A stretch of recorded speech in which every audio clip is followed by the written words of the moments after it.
This land shouldn't be yours. You need to hand it back. Not happening. I bought it legally. Now get off my land. Legal doesn't mean rightful. The trust had plans here, expensive plans, and you've derailed them. That's not my problem. It will be. You've got one chance to walk away clean. Sell it back now, before this gets unpleasant. Unpleasant? Try me. This is my home now, and I'm not shifting just because you lot fancy a deal. You've no idea what you stepped into, lad.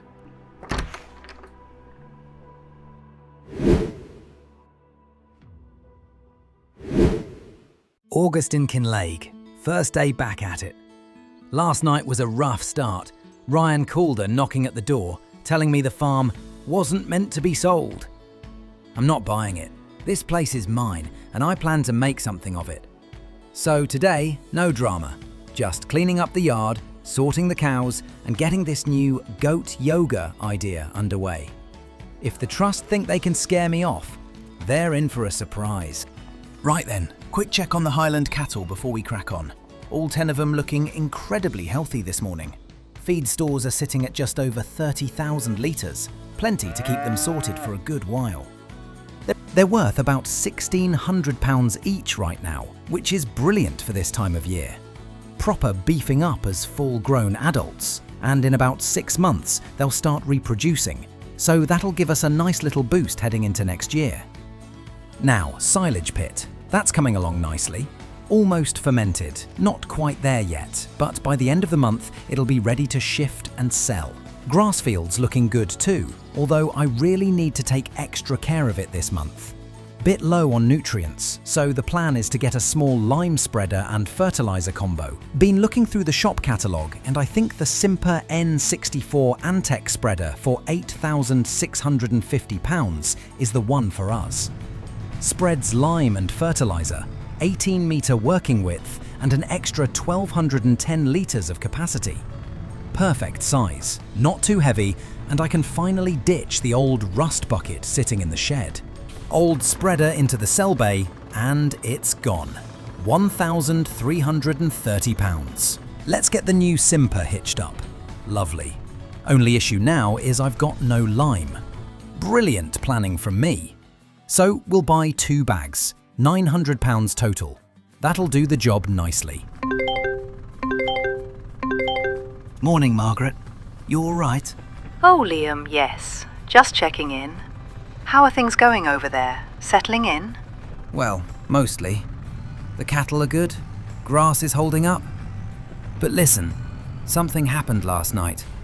Ryan Calder came over to my house. He what? Liam, are you serious? You should have called me straight away. Yeah, I know. It was a bit scary, to be honest, him turning up on my doorstep in the dark like that. But I suppose that's the bit of land he's been trying to get off everyone. He knows exactly where it is. At least now we know he's watching. What should I do? You stand your ground, lad. That's your place now. Calder's been hanging on to that land in his head for years. He thinks he's entitled to it, same way he thought he could scare Euan. Right, well, he nearly scared me last night. He told me to reconsider, whatever that means. It means he's rattled. Calder only comes knocking when someone's messing up his plans. But listen, this is why I hesitated to open that letter all those months. I didn't want him sniffing around again. He's persistent. He doesn't take no for an answer. I could tell. He wasn't shy about throwing his weight around. Just stay cautious. Lights on at night. Keep your tools locked up. If he turns up again, don't invite him inside. Don't give him anything he can twist. And Liam, thank you for not backing down. Euan fought this fight alone. You're not alone. Appreciate it, really. I'll keep you updated. Just hope he doesn't start causing trouble. He will, but you'll handle it. You already are. All right, Margaret. I'll talk to you soon. Right, let's get these bags loaded. Too heavy. One at a time it is.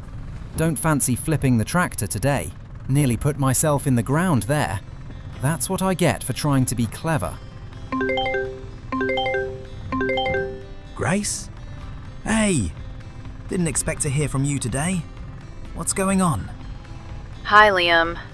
Yeah, sorry, it's early over here. Just needed to talk to someone who isn't knee-deep in the Montana chaos right now. Chaos? That sounds about right. How's everything over there? How's Godric? Any change?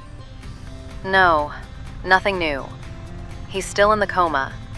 Doctors say he's stable, but that's it. It's been 3 years, Liam. 3 years of maybe next month, maybe something will shift, maybe he'll wake up. It's draining. Some days it feels like I'm just waiting for something that might never happen. I'm so sorry, Grace. I wish I knew what to say. Must be awful, seeing him like that every day. Yeah, it is. I mean, the town's been great. People come by to help with the animals, the crops. You know how Godric built up the place. Everyone feels connected to it. But I'm not sure how long I can keep doing this. It's his farm, his dream. I'm just holding it together with duct tape and good intentions. Hey, don't sell yourself short. That place would have crumbled without you. Even from over here, I know that. Maybe. But I'm tired, Liam. Proper tired. It's been years of waking up at 5, handling everything alone, pretending I'm okay. And I just don't know if I want to stay there anymore. Listen, if you ever wanted to get away, even just for a bit, you know, you could always come out here. Kinlaig's quiet, peaceful. I could use the extra hands. Place is massive. And, well, I'd be glad to have you here. Scotland, huh? That's a big move. Bit colder than Montana. Aye, just a bit. But the scenery makes up for it. And the people. Well, most of them. You mean the land thieves? That trust thing you mentioned in your message? Yeah, that kicked off properly this week. A bloke named Ryan Calder turned up at the house, uninvited, trying to pressure me into selling the farm back. Says I'm in the way of some plans they had. That sounds shady as hell, Liam. And dangerous. Why are they so obsessed with the place? That's the bit I'm trying to work out. Something big was happening before Euan disappeared. Margaret's scared stiff of Calder. Says he was harassing Euan too. And now I've got survey stakes appearing overnight, drones flying over the yard, people snooping around the barns.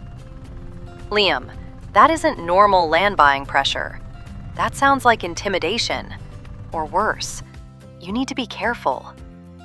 I know, but it's my home now. I'm not giving it up just because they fancy themselves some sort of mini empire. Still, I could do with another pair of eyes around here sometimes. You really think they'd try something more serious? Honestly, after last night, yeah. Calder's not just doing his job, he's enjoying it. He's the sort of man who likes the power. God, that's not good. If Euan pushed back and disappeared, I don't want you doing the same thing. I won't. Trust me. I've got people here now. And I'm keeping everything locked. Lights on at night. Might even look at cameras soon. You know, coming to Scotland might not be the worst idea. Just for a visit, maybe. I could use a break. Disconnect from all the Montana stuff. The endless waiting. You'd be welcome any time. And if you stayed longer, well, we'll cross that bridge when we get to it. But you wouldn't be alone here. That's what I'm saying. I'll think about it. Really. Maybe a change of scenery is exactly what I need. But I worry what happens to the farm if I leave. Montana's tough, Grace, but it won't fall apart without you. Godric built a community, remember? They'll keep it going. And maybe you need time to breathe. Maybe. Yeah. maybe I do. All right, I'll let you get back to work. And thanks, Liam. Really, talking helped. Anytime. Call me whenever you need, yeah? I will. Take care of yourself, and watch out for that Calder creep. I will. Chat soon. Right then, that's August just about wrapped. Field 13 is fully sorted. Limed, fertilised, looking the best it has since I moved in. And I've just finished this last spraying contract for the month. Only thing left is the silage. Been sat fermenting all month, so let's get it uncovered. Lovely. Still smells like money, thankfully. Get a good full load on there and take it down to Fiona at the animal dealer. She always pays well for this stuff, but it's worth it. Every load adds up. By the time I'm done, we're sitting at £42,000 in the bank, which is a brilliant start to the season. Still loads to do, still a long way to go with this abandoned place, but for August, I'll take it. Solid month, money made, field sorted, and no sign of Calder for now. September already. And there goes the bank balance. 42,000 yesterday, 30 today. Nearly 12 grand gone in loan payments the moment the month ticks over. Thought I'd have a quick look around the land boundaries this morning, see exactly what I'm working with. Got a bit of extra space on the north side I didn't realise. Hang on, what's that buzzing? There's a drone up there somewhere. I can hear it clear as day but can't see the bloody thing. Flying low as well. Great, that'll be Calder's lot again. Getting eyes on the farm, checking I'm still here. I swear they're watching me like a hawk. Forget it. Can't spend all day staring at the clouds. This month is contract month. Loads to get through. Let's see. 3 cultivating jobs available. I'll take all of those. 3 hoeing jobs as well. Perfect. And there's a mowing contract too. Good money in that one. That's September sorted then. Nothing but contracts, contracts, and more contracts. Let's crack on. Fiona, afternoon. Everything all right? Hi Liam, all good here. Just thought I'd check in and see how your goat yoga plans are coming along. You still thinking of starting it up? Yeah, absolutely. It's been in the back of my mind for weeks now. I've even picked out the spot. Just across from the house, over by the garage and the little path that runs near the train track. There's a good stretch of land there. Long grass at the moment, but perfect once it's cleared. Could fit a goat pen and maybe even a proper goat yoga studio when winter comes. Only problem is money. I'm sitting on about 30 grand right now, and just the goat barn alone is 52,000. Then I need the goats, the hay, the fencing. The whole thing's adding up far quicker than I'd like. It will, but once it's set up, you'll make that money back easy. And don't worry about the goats. When you're ready, I'll sort you a good deal. Make sure you get strong, healthy ones that won't cause you too much grief. No such thing as a goat that won't cause grief, Fiona. But I appreciate it. True enough, but you'll manage fine. Folks around here would love something like that, you know. Yoga with goats. It's daft, but in a good way. Bit of fun in the middle of all this seriousness. That's the plan. I'm actually excited about designing the studio over winter. I've got all sorts of ideas. Just need the cash to back them up. Still chipping away at the contracts this month, trying to save every penny I can. Well, keep going. You're doing well.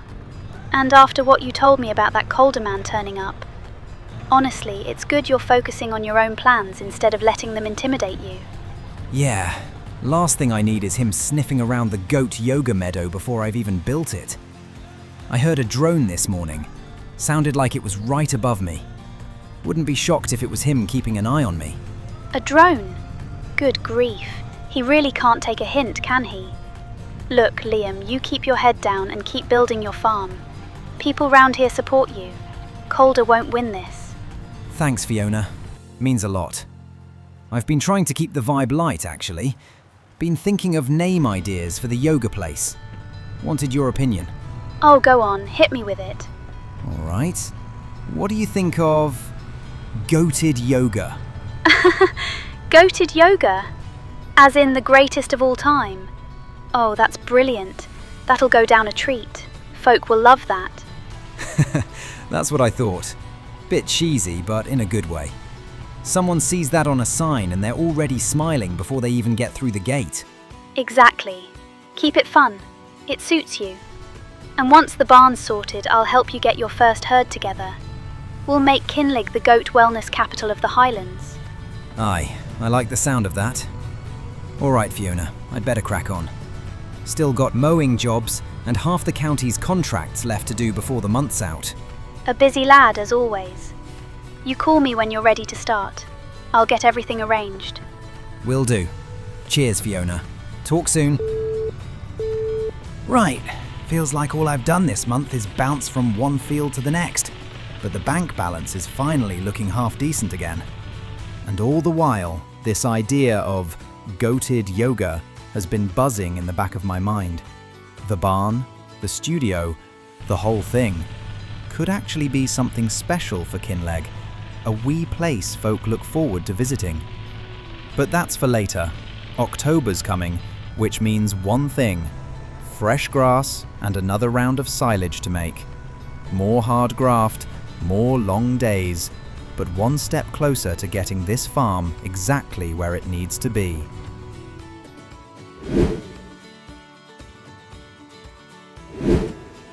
October in Kinlaig, and this place has never looked better. Right then, Field 13's looking brilliant this morning. Fertilised, lined. Honestly, the best yield I've had since I moved in. Should get a proper bumper crop out of this. No time to lose. Let's hop in the tractor, hitch up the mower and get cracking before the weather turns on me. Actually, while I've got the mower on, look at this. That wee plot of land opposite the cow barn. That's exactly where I want to put the goat barn and the yoga studio. Bit wild at the moment, but perfect once it's tidied up. So let's give that a quick cut first. May as well make the most of the morning. There we go. Clean it all back, get rid of this knee-high grass. Looks better already. And that'll make it easier for the builders when the time comes. Right, that's enough for now. Back to Field 13. Let's get stuck into the main job. You know, the more I think about this goat yoga studio, the more excited I get about it. Proper excited. The barn itself, that's the big one. About £52,000 just for the building, plus fencing, hay storage, all the bits and pieces. But I reckon I'm close now. After the silage money, a few more contracts, I think I'll finally be able to afford it this month. Once I've got the money sorted, the plan is simple. Pour the concrete slab first thing, get the builders in to put the barn up over the rest of October. They know what they're doing. They'll have it standing straight and sturdy in no time. And then after that, the yoga studio. That one I want to build myself. No rush, no pressure. Just chip away at it through the winter. Few boards here, bit of framing there. Take my time with it. Make it something I'm proud of. 'Cause let's be honest, winter's going to be tight for cash. Always is. Once the grass stops growing and the contracts slow down, it'll be a case of counting every penny again. So I don't want to go throwing money around on fancy building teams for the studio. The goat barn needs to be done professionally, but the studio, that can be a Liam special. Be nice actually. Something to do inside while the snow's blowing sideways. And once the barn's up, I'll finally be able to get the goats in, hopefully by November if all goes well. Start feeding them, getting them comfortable with people, with the space, with me. Teach them the ways of yoga, if that's even a thing you can teach a goat. But hey, goats on backs, goats balancing on folk during downward dog. Whatever gets a smile out of people, I'm all for it. And it's going to be massive for Kinlaig. Goat yoga. Who'd have thought it? Little village like this, and here I am planning a wellness studio with goats. but it feels right. Feels like something this place needs. A bit of joy, a bit of fun, something new. Right, that's the last of it. Grass all in, compacted, covered. 160,000 litres sitting nicely in the pit. Should ferment perfectly for November. On to the rest of October's jobs. Got a bale wrapping contract waiting for me over the hill and 2 cultivating jobs near the store. Should see me through nicely for the rest of the month. Nothing too demanding, all of them pretty close by, which is a blessing after the few mad months I've had. And if I time it right, I might just squeeze in placing that concrete slab for the goat yoga area before the month ends. That's the big one for me. Once that's down, the builders can get started on the goat barn straight away in November.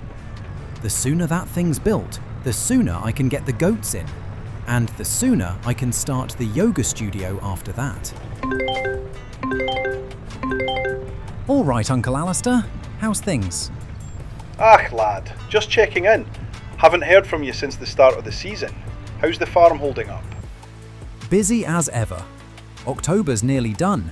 Silage pit's full, contracts going well, and I'm hoping to lay down the concrete slab for this goat yoga thing tonight. Goat yoga? You're still serious about that? Dead serious. It's going to bring in good money, and folk'll love it. Studios coming together in my head, barns planned for November. As long as you're not running yourself into the ground, lad, keep an eye on your loan payments, and watch that trust business. Your Margaret told me about the man who visited you. Stay cautious. I'm being careful. Locks on, lights on, everything put away. But I'm not letting him slow me down. Good. Just checking. You call if you need anything, even if it's just a hand. Will do. Cheers, Uncle. Talk soon. It's exciting. Actually feels like the farm's growing now. Right, there it is. Concrete slabs down. Flat, solid, perfect. Just how I imagined it. Builders will be able to crack on with the goat barn next month, and I'll start sketching up the yoga studio in the evenings. Contracts are all turned in, money's sorted. October done. On to November. Let's see what it brings.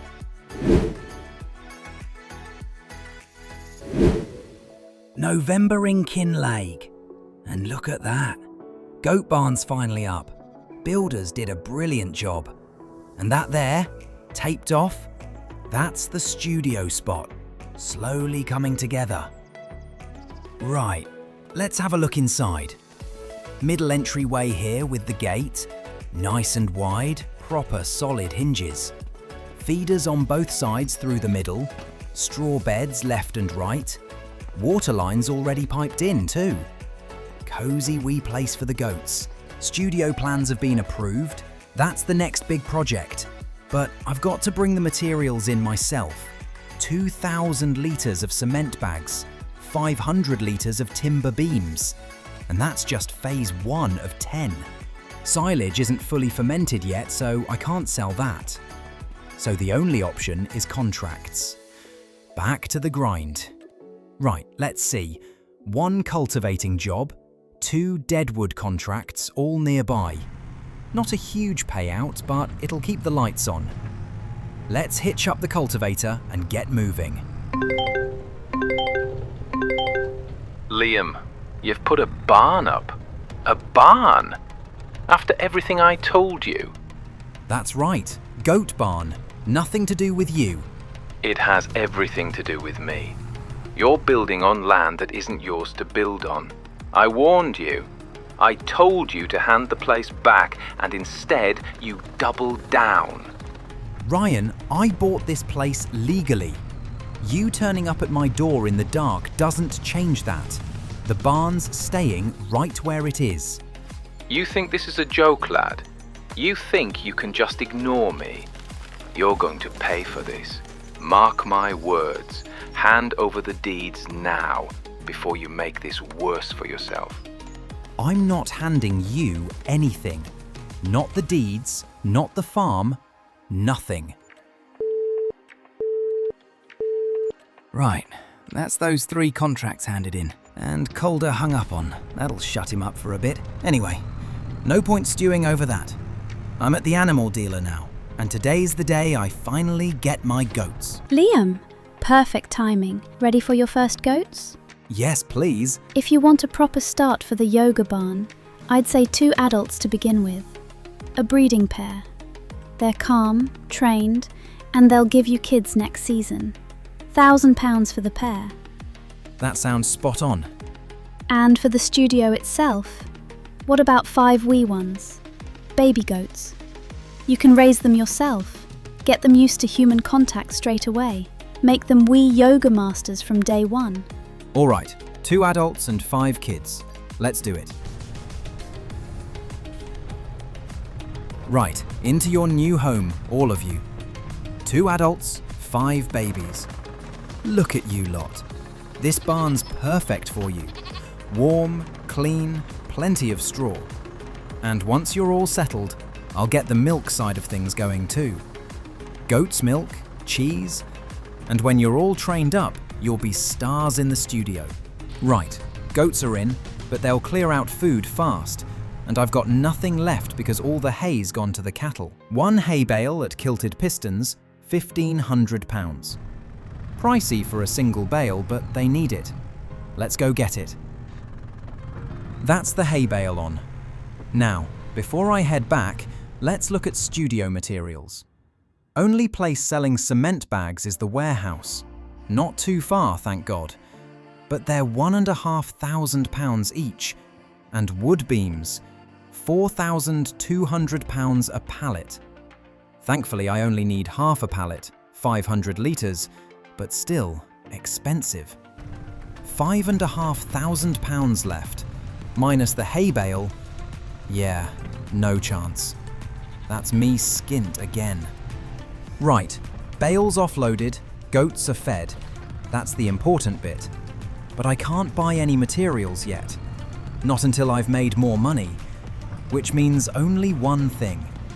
Selling this silage. Right then, let's get this trailer filled up, take it down to the animal dealer, and start shifting the lot. There we go, that's the first load. That's most of it sold already. And look at that, just under £23,000 in the bank. Not bad at all for a morning's work. Hang on, that's more per trailer load than I usually get. Ah, environmental score. 96% on field 13. That explains it. Extra 14% on top of the sale price. Aye, that's brilliant. Definitely something I need to keep up with. Makes a massive difference. Right, last load. Let's run it down and finish strong. And that's the lot. £26,788 in the bank. That feels good. Really good. Let's drop the forage wagon, grab the little trailer, and get started on phase 1 of the Goat Yoga Studio project. Right, this is it. Phase 1, 2,000 litres of cement bags and 500 litres of wood beams. 10-phase project, and this is where it all begins. Warehouse isn't too far. Thank God, because these pallets weigh a ton. Been waiting for this moment all month though. Right, here we go. Materials. Wood beams, 4,200. Cement bags, 2 pallets, £3,000. £7,200 total. Expensive day, but worth every penny. Let's get these loaded. Nice and steady, 1 pallet at a time. Don't fancy tipping the tractor forward like last time. There we go, on the trailer, and strap that down. Right, all strapped, all secure. Phase 1 materials ready to go. Let's get these offloaded into the drop-off zone for the builders. Feels like the farm's taking shape properly now. Goat barn up, goats settled, phase 1 for the yoga studio ready to go. Finally making real changes. Workshops, everything's heading in the right direction. Just under £20,000 left. Not bad at all heading into winter. Plenty to keep the place running. Winter's going to be all about cleaning up the farm, mowing the wild areas, tidying everything.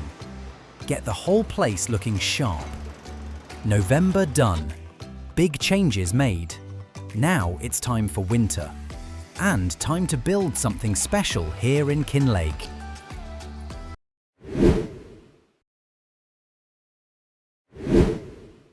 December already. Winter settling in. Hard frost every morning. And the days losing light faster than I'd like. Right, let's check on the goats. All 7 of them looking lively as ever. And look at that. They've already started giving a wee bit of milk. Not much, but it's a start. Proper proud of them already. Now over to the cattle. The 10 Highland cows. All well fed for winter. Their value's up too. £2,000 each now. Absolute units. But still months away from reproducing, so I'm not selling anything yet. Patience with these ones. Only 7.5 grand left in the bank though, and these monthly loan payments are absolutely gutting me. Winter's always thin, not many contracts and not much to sell. But I've managed to grab 3 decent cultivating contracts for December. That'll keep me afloat. January and February? Those'll dry right up, so I've got to be smart with every penny. Right, first field of the month. Let's make a start. Been thinking a lot about that call from Calder at the end of November. The way he snapped about the goat barn. The way he said I'd pay for this. It's been sitting in the back of my mind, no matter how much I try to ignore it. And then, yesterday morning, fresh boot prints near the goat barn. Not mine. Just one pair leading up through the dirt and disappearing into the trees. Didn't see a vehicle, didn't hear anyone, but someone was here. Makes the whole place feel watched. Margaret? Everything okay? Liam, dear, I just wanted to check in. You sounded worried last time we spoke. Well, Calder called again in November. Proper tore strips off me for building the goat barn. And now I've got strangers' footprints near the place. Don't know what's going on, but it feels wrong. I'm not surprised, Liam. Euan dealt with the same thing. Men watching the farm, walking past at odd hours. Calder was always involved, always appearing when he wasn't wanted. Did he ever threaten Euan directly? Yes. He came by 2 days before Euan disappeared. Said the trust wouldn't be stopped. Euan tried to fight it, but the more he dug, the more dangerous it got. That's comforting. Liam, I found something the other day when sorting Euan's things. A map, burned at the edges. Shows old forestry access paths around your land. Paths the trust used years ago. And a letter he never finished. He warned me, don't trust anyone from the trust. So they've been using the woods for years, sneaking around like they own the place. Exactly. And if you're seeing footprints, they're watching your progress. The barn, the goats, the construction. They don't want you settled. They want the land. Well, they're not getting it. Not a chance. Just be careful. Promise me that. Don't go poking about those paths alone. I'll be cautious.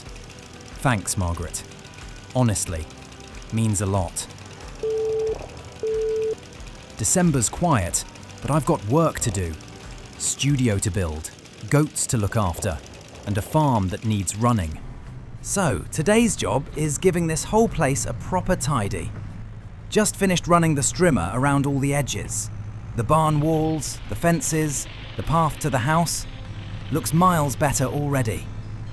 Now it's time to get the mower on and cut back all this overgrowth around the farmyard. This grass has been creeping in for months. Looks wild, in a bad way. A tidy yard's a safe yard, especially in winter. Once I've got this cut, I'll ted it out and row it up. Should dry quickly enough in this cold air for a bit of hay. The cows will appreciate the extra feed. Can't have them running low in February, not with how long winter drags on up here. Funny thing is, the more I tidy this place, the more I think about what Margaret said. About that forest at the back of the farm. The one Euan used to walk through. The one he disappeared into. That's the same forest the Trust keeps sneaking around in now. Boot prints in the snow. Vehicles parking in the dark. Calder snarling down the phone. It's all connected. And every time I look at those trees, I wonder if Euan's still out there somewhere. Alive or not. Something's in there. Something the Trust don't want anyone finding. Right, let's get this spread out. Nice even blanket. Let the frost crisp it up a bit. Be good hay by tomorrow morning. Right, that's the last of the overgrowth sorted. Grass around the barns, the sheds, the house, all cut back nicely. Looks miles better already. Now, before the month ends, I want to crack on with Phase 2 of the Goat Yoga Studio. Phase 2 needs 500 litres of cement bags and 2,000 litres of castle stone. Bit pricey, but it'll move the project along. Let's head to the warehouse and get it purchased. Right, here we are. 2 pallets of castle stone, £3,000, and 1 pallet of cement bags, 1,500. Expensive month, this one. 18,700 left in the bank. Sounds good, but winter can wipe you out if you're not careful. Loans, feed, materials, it all adds up. Got to be smart heading into the new year. No stupid spending, only the essentials. Next month, I'll get the flyers printed and start putting them up around Kinlaig. Get folk interested in the Goat Yoga Studio long before it opens, and hopefully drum up enough hype to make this whole thing worthwhile. Right, Phase 2 materials sorted. That's December wrapped.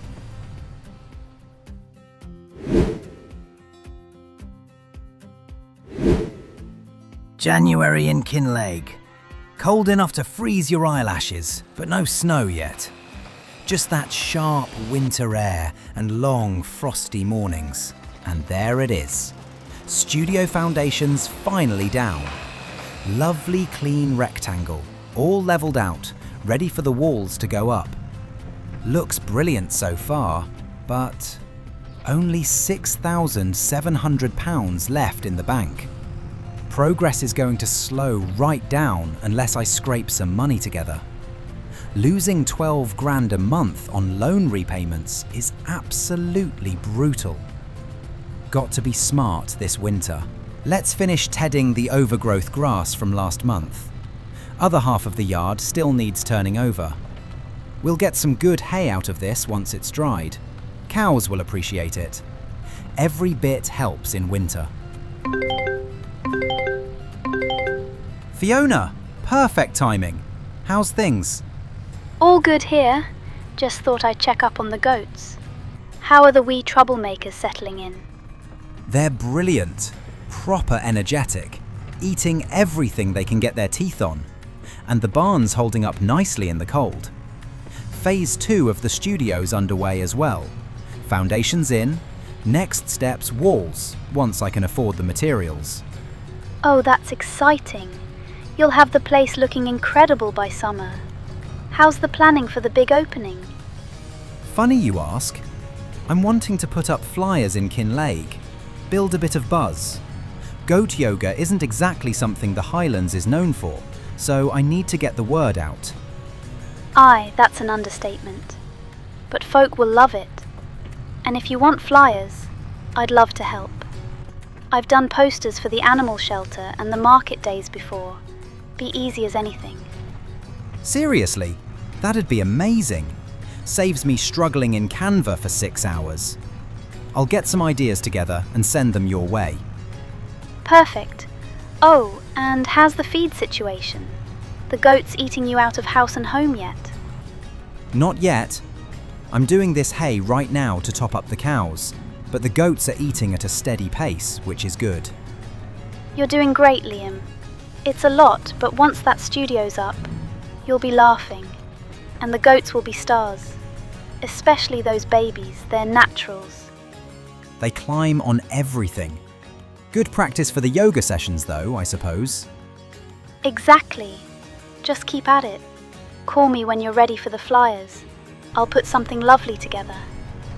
Will do. Cheers, Fiona. Talk soon. Right, let's get these deadwood contracts underway. Not exactly my favourite way to spend a winter morning, but it's the only half-decent income I've got right now. Deadwood's never been good money, not really. Takes ages, but with only £6,700 in the bank, I've no choice. Need at least 12 grand before the end of the month, otherwise I'm in the negative. And that'll be a disaster with these loan repayments breathing down my neck. Maybe next month I'll mix in a bit of fishing too. Used to make a wee bit extra in the early days. Anything to keep this place afloat until spring contracts start appearing again. Right, that's the lot. Thank God. Let's get these handed in. There we go.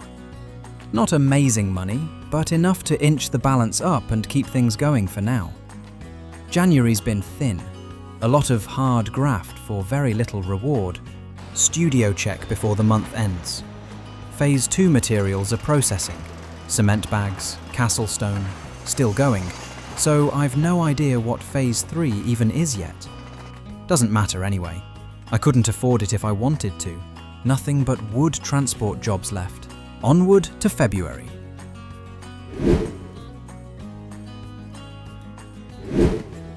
February in Kinlaig. Cold, quiet, and somehow the farm's looking cleaner than ever. All that winter tidy-up work paid off. Oh, brilliant. £302. That's actually all I've got left. Not even enough for a pallet of feed. This is bad. At least the studio's progressing. Look at that. A wee brick wall up along the foundation. Next phase needs 2,000 litres of long planks and 1,250 litres of wood beams. Even with contracts, I'll be scraping pennies just to stay afloat this month. 5 jobs. Not much, but better than nothing.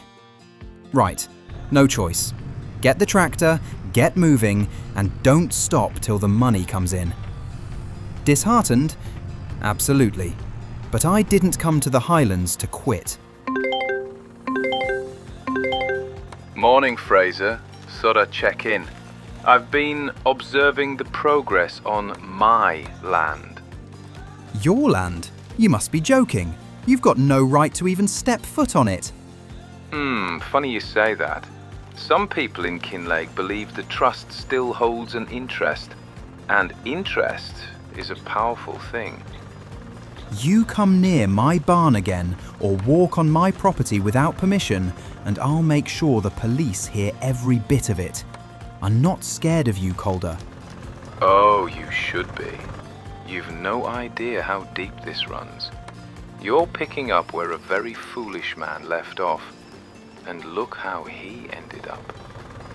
What did you just say? Ewan MacLeod, stubborn, nosy.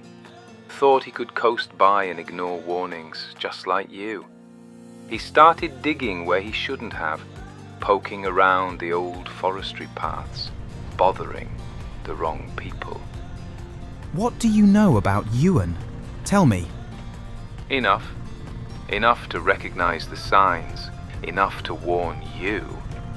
Just stay out of the woods, Fraser. Stay out of the Trust's business. And stay away from anything with MacLeod's name on it. You thinking you can scare me? That's not happening.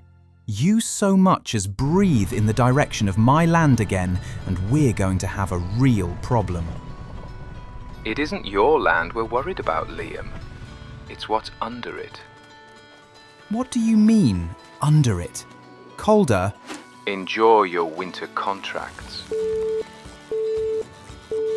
What's under the land? What's that supposed to mean? He's either trying to scare me or he knows something I don't. Either way, I need to clear my head. Thought a bit of fishing might help, like the old days. But no. Scrap. Rubbish. Not a single proper fish all morning. Perfect. Let's try down the beach. Hold on. What's that? A message in a bottle? You're joking. Looks like part of a diary. 5th entry. Talking about fog so thick you could chew it. A whole crew lost at sea. No sound, no gulls, no waves. Just grey on grey. Proper eerie stuff. Reads like someone thought the world disappeared around them. Right, that's strange. Add it to the list of mysteries, I suppose. Let's get back to the tractor. You know what? This note's too weird to ignore. Fog thicker than soup. Ship going silent. Crew thinking they've vanished. Feels like something Alistair would have an opinion on. Best go show him before my mind runs away with itself. Right, let's have a word with the old man. Alistair, you got a minute? Found something strange down the beach. Aye? Strange as in trust strange? Or sea strange? There's two kinds around here. Sea strange this time. Message in a bottle. Looks like someone's diary. Fog, crew panicking, no sound anywhere. Almost like the world disappeared around them. Fog stories. Aye, there's plenty of those. Old sailors used to say the firths around here could swallow sound whole. But a diary washing up now? That's unusual. Should I look for more? Maybe there's a whole set of these entries out there. Could be. Might be nothing. Might be someone having a laugh. But bottles don't end up here by accident, Liam. Currents don't lie. If there's one, there's probably more drifting about. If you've got the time, keep your eyes open. Feels like another mystery I've stumbled into. One wasn't enough. Welcome to Kinlaig, lad. Mysteries come free with the property taxes. Right, thanks. I'll have a wee fish here before heading back. Clear my head a bit. Aye, just don't fall in. It's colder than death out there. Right, let's see if anything bites. The note said the fog was so thick they could chew it. No sound, no gulls, no nothing. Like the sea swallowed the world whole. Proper eerie stuff. And Alistair's right. Bottles don't just wash up for no reason. Maybe I should look for more, see if there's a full story behind it. But then again, need 12 grand before the month ends just to avoid going under.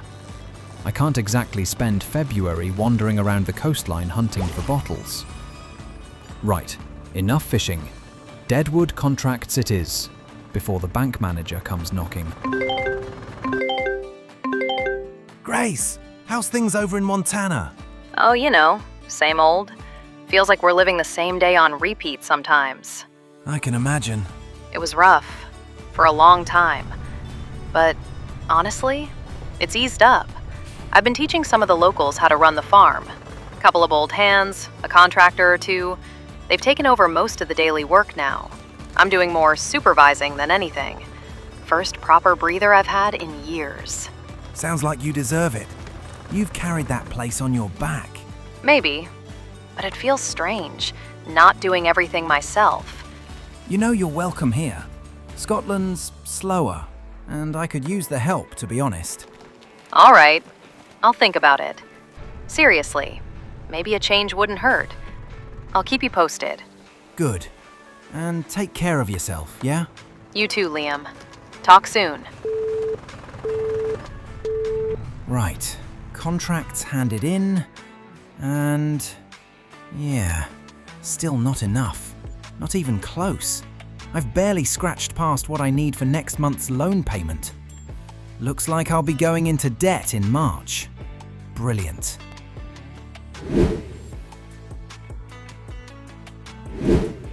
March already. And look at this. Minus £2,881. brilliant. Absolutely brilliant. I'm officially in the negative. No money for materials, no money for the studio, and no money for the loan payments. Right. No time to sulk. Only one way out of this. Contracts.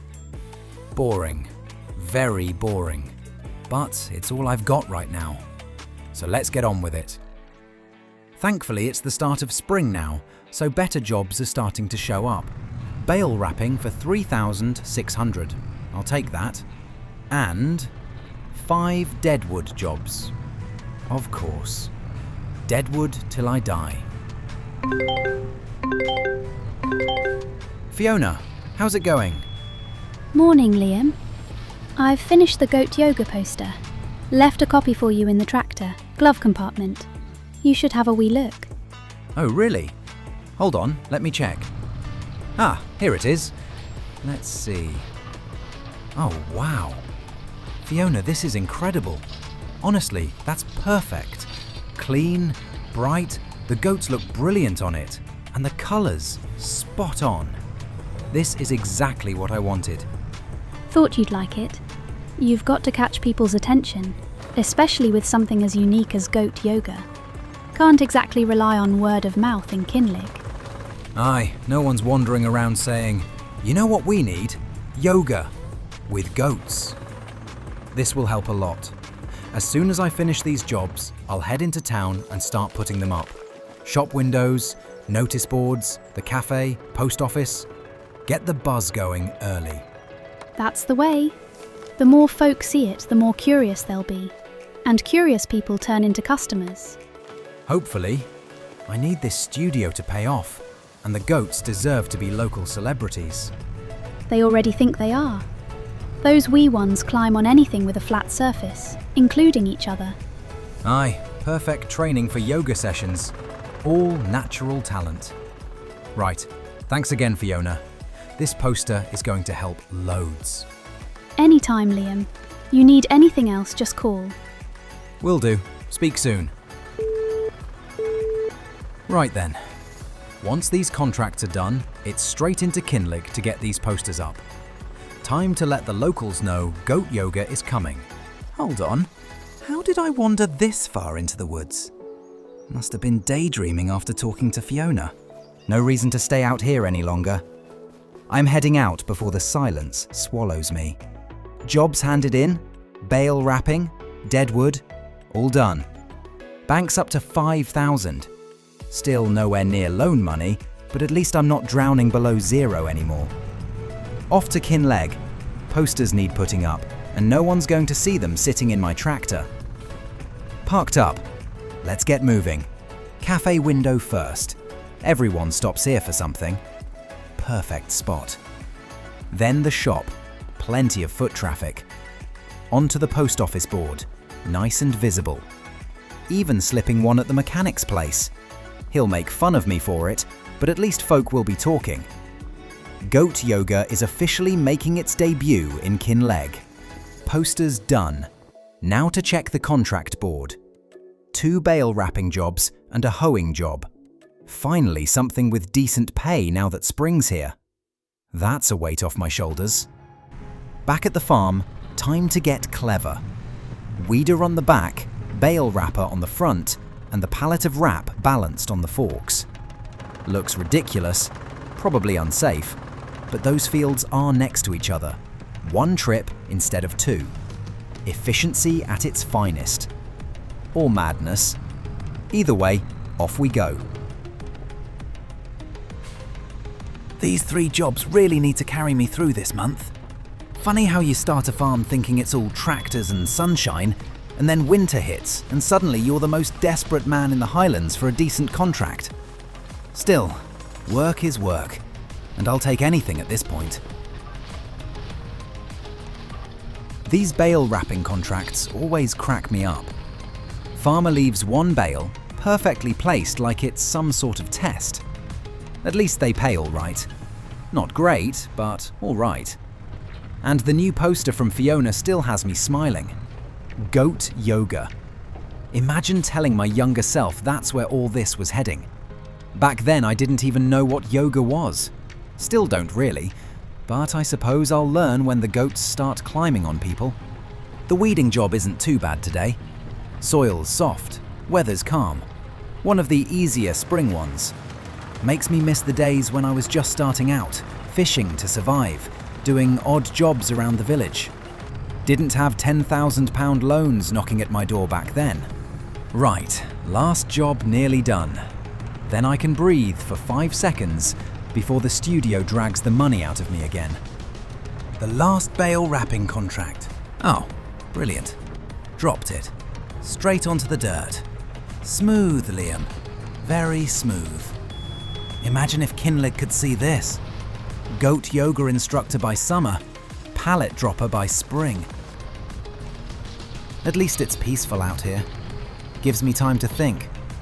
Maybe too much time, considering everything going on in those woods. That's all 3 jobs handed in, finally.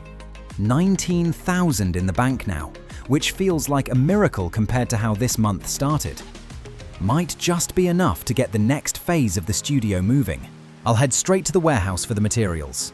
Phase 3 needs 1250 litres of wood beams and 2,000 litres of long planks. Shouldn't be too bad, I hope. Planks long first. 2 pallets. 5.5 grand. 5.5? That's more than I expected, but fine, it's doable. Now the wood beams. 2 pallets as well. £8,300. Are you kidding me? For wood? That's almost the whole month's work gone in one purchase.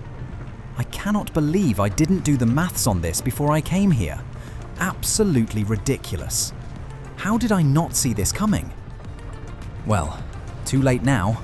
I've paid for it. Project needs to continue. But I've dropped from 19 grand down to just 5,000 again, instantly. One phase of the studio. One. If April doesn't pay well, I'm sinking under again. Still, I've committed to it. No turning back now.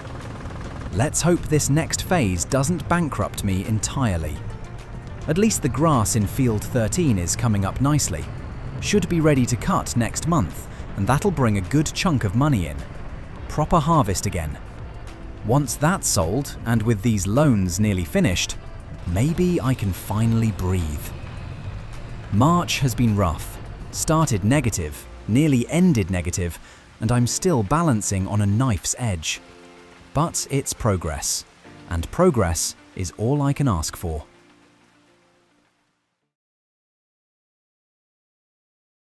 Almost midnight. Just giving the machines a quick check before heading in. Yard looks fine. Everything parked up. Sky's clear tonight. Full moon lighting the whole place like a spotlight. Trash is away. Gates are shut. Hold on. What's that? Headlights. Faint ones. Deep in the forest behind the yard. They're barely moving. Like someone's just sitting out there watching. I can't tell who it is from here, but someone's there. Someone is out in those trees, and they're not hiding anymore.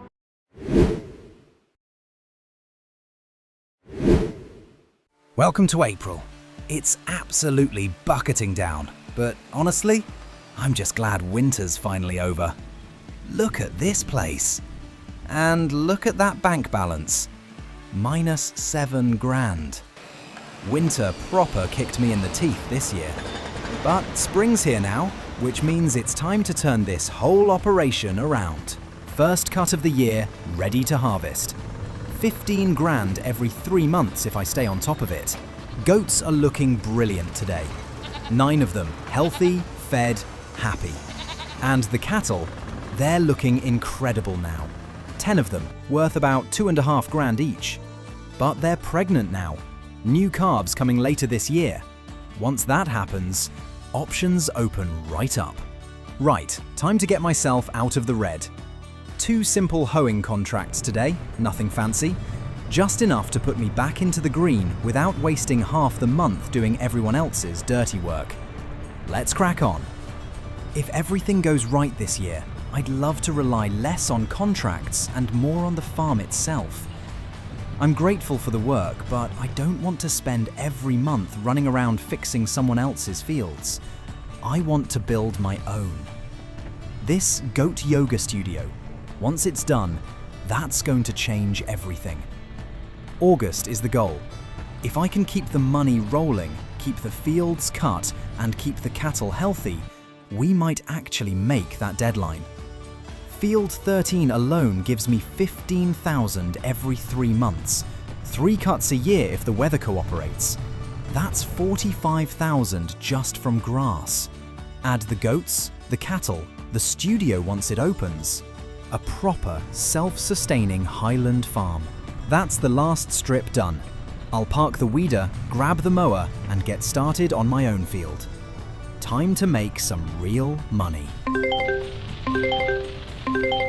Morning, Liam. Thought I'd catch you before you got buried in contracts again. You've called at the perfect time, actually. I'm mowing my own field for once. What's happening?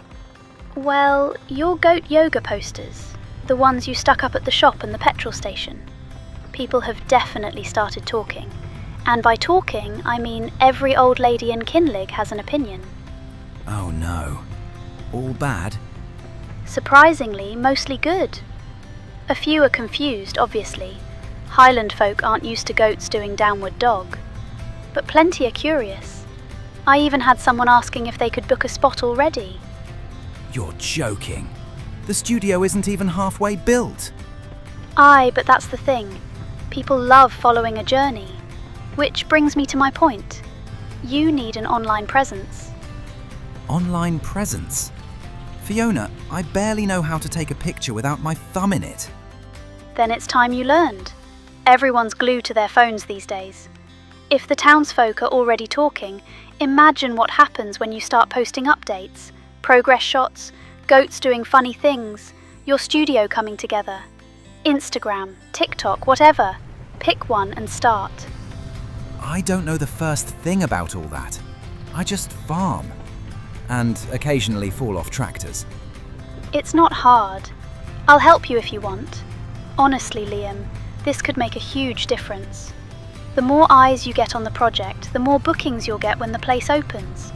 And let's be real, more bookings means more money. Money would be nice, especially after the winter I just survived. Exactly. And if you really want to make it exciting, track your followers. The higher your follower count goes, the more demand you'll have. Tie the two together. People love seeing growth. Fields, farms, follower numbers. It's all the same to them. That's actually a great idea. Do a little overlay. Show the account growing as I post updates. Makes me look like I know what I'm doing. You've got goats, a half-built studio, and a village full of nosy neighbours. You'll have content for years. And what about you? Heard anything else lately? Anyone sniffing around that old abandoned farm business again? Well, let's just say there've been whispers. Nothing concrete, nothing worth worrying about yet. But folk are definitely watching what you're doing over there. Watching in a good way, or the other kind? I'd say both. But don't stress yourself.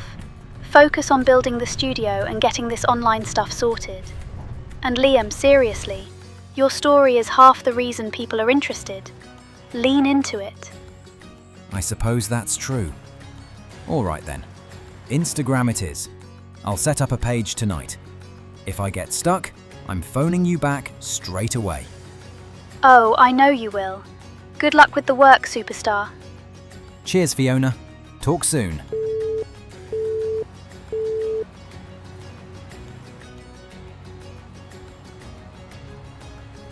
Right, last strip done. That's 9 hoeing jobs this month. I swear I've spent more time clearing other people's weeds than sleeping. But it's over, and it should pay very nicely.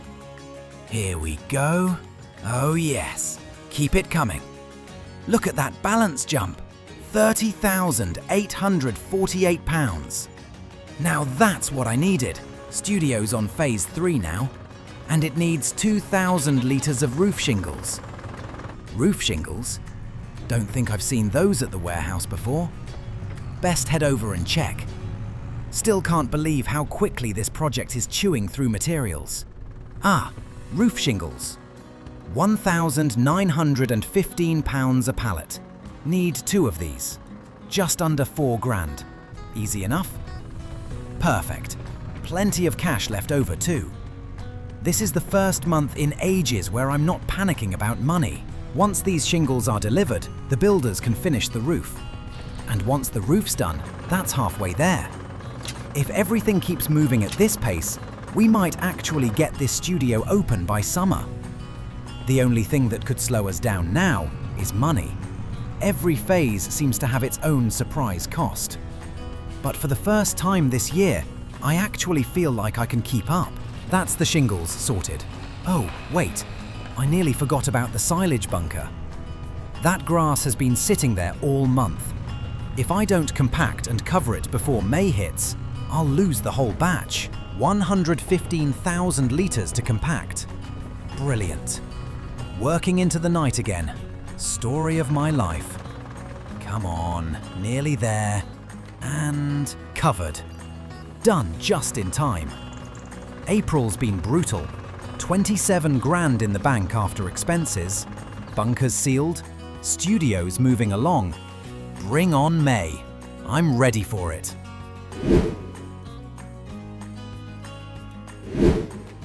Ah, May. Finally some sunshine. Bit warmer too, which makes a nice change after April soaking me every day. Studio's still on phase 3. Shingles processing away. Slow but steady. Grass is coming back in nicely. Needs fertilizer. And a good bit of lime spread to balance the soil. Cattle are looking brilliant again. All 10 pregnant now. That's massive.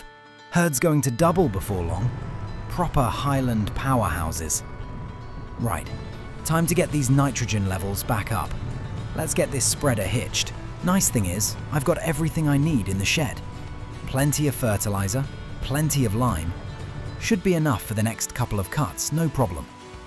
After this, I'll get the lime on, and then knock out a few contracts while the weather holds. Liam, lad, hope I'm not catching you at a bad time. Just out fertilizing. You alright? Last time we talked, you nearly bit my head off. Aye, and that's why I'm calling. I owe you an apology. I shouldn't have snapped at you about that photo. Or the castle. It wasn't fair. Thanks, Walter. I appreciate that. What's going on? Truth is, things have been happening these past months. Calder's been on my case, wants part of my land, says it's for preservation and trust expansion, but that man's never cared about preservation in his life. Sounds about right. He also mentioned your place, said there's something under your farm that he needs to secure for the trust, told me he'd get it one way or another. That's when I started thinking back to Euan and the things he was poking around with. Go on. Euan spent months in that shed of his, the one where you found the key. Never let anyone near it, said he was onto something big. And I swear he kept maps or drawings tucked under those back benches. I didn't see them up close, but he guarded them like treasure. You think whatever Calder's after, Euan found? Aye, or at least clues. He was certain there was something beneath your land, natural, valuable, old, something Calder shouldn't get his hands on. Listen, I shouldn't be saying all this, but I don't want Calder bullying you the way he's trying with me. You check that shed properly, behind the benches, back wall, even the floor. Euan hid things in strange spots. I'll have a look at the end of the month, once I'm through these contracts. If I find anything, I'll let you know. Good lad. And Liam, be careful. Calder's not playing farmer, he's playing king. Cheers, Walter. I'll keep you updated. Right then, good luck. Phone calls like that don't usually come in the middle of a work day. Calder after my land, Euan hiding drawings under benches, and now Walter changing sides. Something's definitely off here. I'll check that shed tonight once I'm done, no question about it. Can't lie, these contracts are wearing me down, but the money's nothing to complain about. And after that call, I think I'll need every pound I can get. All right, that's the last of them. Time to turn these in. 8 contracts today. £54,418. That's more like it. Right, with that done, end of the workday, and look at that. Phase 4 already. Processing wood beams now. Project's flying along. All right, Walter. Let's see what Euan hid in here. Nothing here. Nothing behind... Wait, what's that? Some kind of old schematic? Maps? Looks like layers of rock, water lines, pressure notes. This doesn't make any sense. Whatever this is, Euan didn't want anyone else finding it.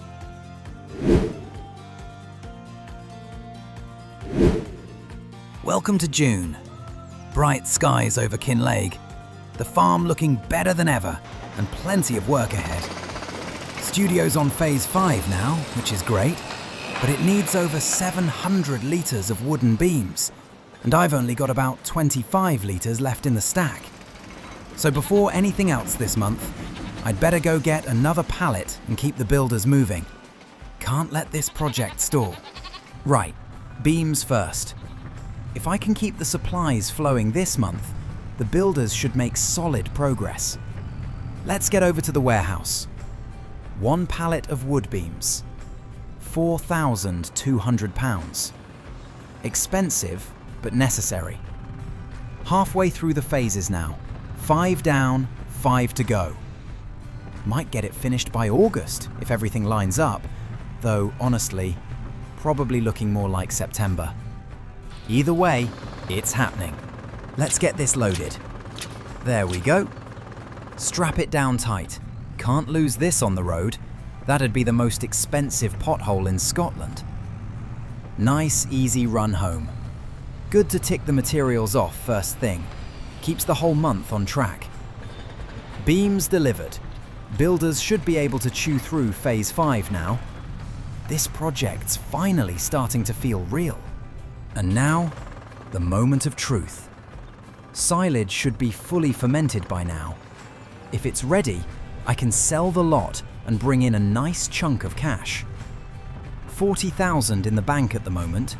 Decent, but nowhere near enough for a second tractor or another field. Loans are nearly paid off though, which means more options opening up. One good silage sale could push things forward nicely. Morning, Margaret. Everything all right? Yes, well, I just wanted to check in. You've had a busy few months, and I didn't want you thinking I'd forgotten about you. I appreciate that. I've been meaning to call you myself, actually. Something's come up. I found something in Euan's shed. What do you mean? Some drawings. Hand-drawn schematics tucked under one of the old workbenches. Looked like they'd been hidden there for years. I wasn't sure if you knew about them. No. I didn't know about drawings. But I always suspected there was something under that farm. Euan hinted at it a few times, but he never told me anything straight. What exactly did you find? Well, it's strange. The pages show different layers of rock, lots of shading and numbers. There's markings for pressure readings, little arrows showing flow directions, mentions of drainage, aquifers, even something he labelled as an underground river. That sounds like him. Always digging, always curious, always convinced the land was hiding something important, but he never let me see anything. He spent so much time out there, hours, days. Sometimes he'd come in shaking, saying he was on to something, but he couldn't tell me yet. I thought he was just being dramatic. I didn't think it would cost him his life.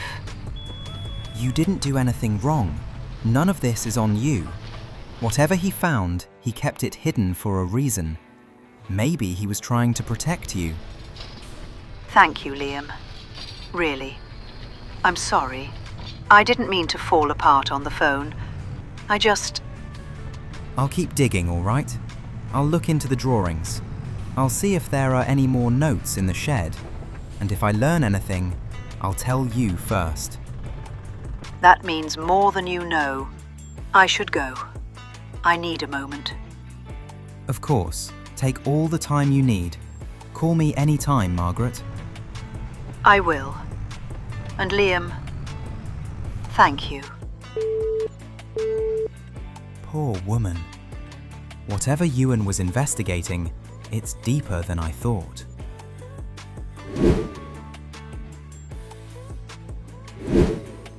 Another month, another mad dash to keep this project moving. Studio's on phase 6, but the builders are stuck again. Needs 251 litres of wood beams, and I've basically got none left. So, warehouse run it is. We're behind schedule, but if I keep shoving materials at them, we still might hit an August opening. Worst case, September. Still worth it.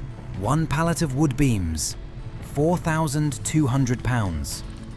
And with 67 grand in the bank after last month's work, we're actually sitting comfortably for once. Feels strange not being broke. Loan's nearly paid off now too. Couple more months and I'll finally be free of that weight. Field's ready for harvest again. Another full cut this month. All going into the silage bunker. No hay this time. Goats and cows are sorted right through to late autumn, so this whole batch is straight cash. Silage season's becoming my favourite season. Oh, and last night, I finally did it. Took Fiona's advice and made an Instagram page. @LiveGoatYoga. No followers yet, obviously. And the profile picture's just my little logo. Uploaded the first photo too. The studio mid-construction. Not sure what I'm supposed to be doing with it yet, but it's up. So that's a start. Hey Fiona, just letting you know I made the Instagram page. It exists, but I've no idea what I'm doing next. Well done. That's the hardest bit. Now you just need to let people know it's there. Post regular updates, progress shots, goats being daft, little clips of you working. Tag Kinlaig, the Highlands, anything local. People love community stuff. And comment on local posts too. Gets you in front of folk. Right, so basically annoy everyone until they notice me. Exactly. Consistency, Liam. By opening day you might have a proper following, and that'll bring customers you'd never normally reach. All right, I'll give it a go. Hopefully I'll see the follower count start moving over the next couple of months. It will. Stick with it. Cheers, Fiona. Appreciate it. Field cut, grass in. Now comes the fun part. 160,000 litres this time. Biggest batch I've ever had in this silo.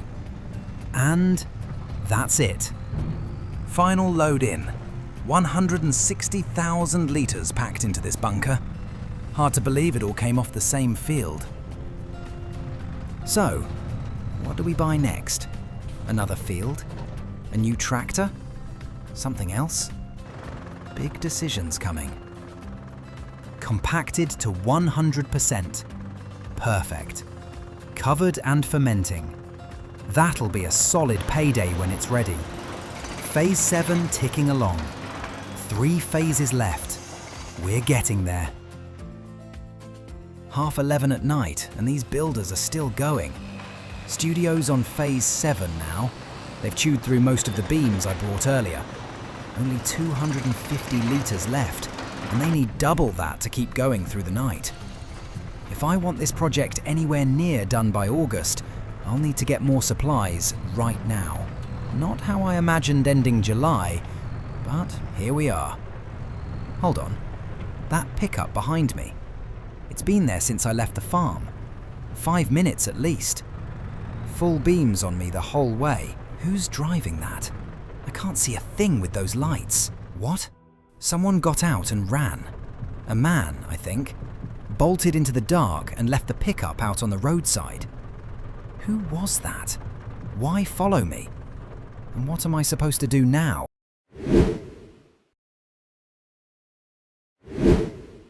August in Kinlaig.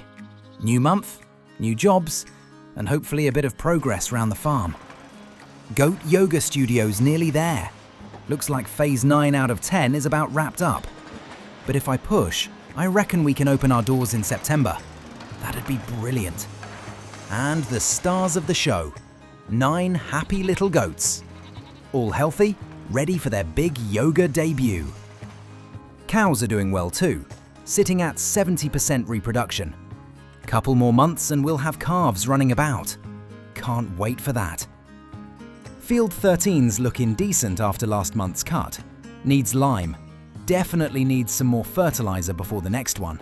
Silage is at 80%. Another couple weeks and we can start selling. Should bring in a good bit of cash.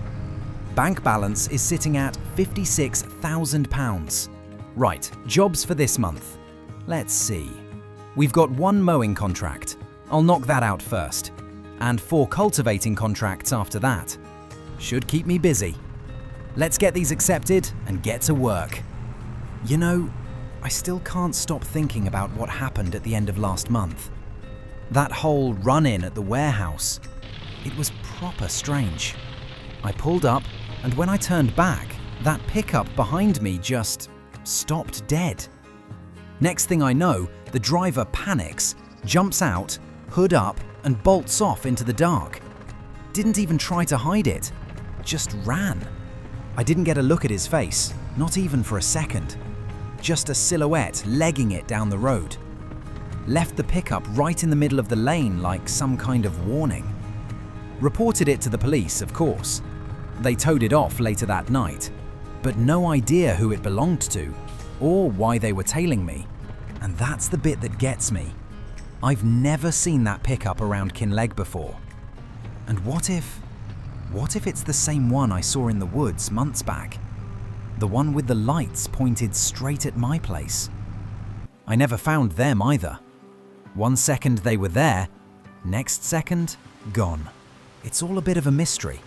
Too many odd things happening close together.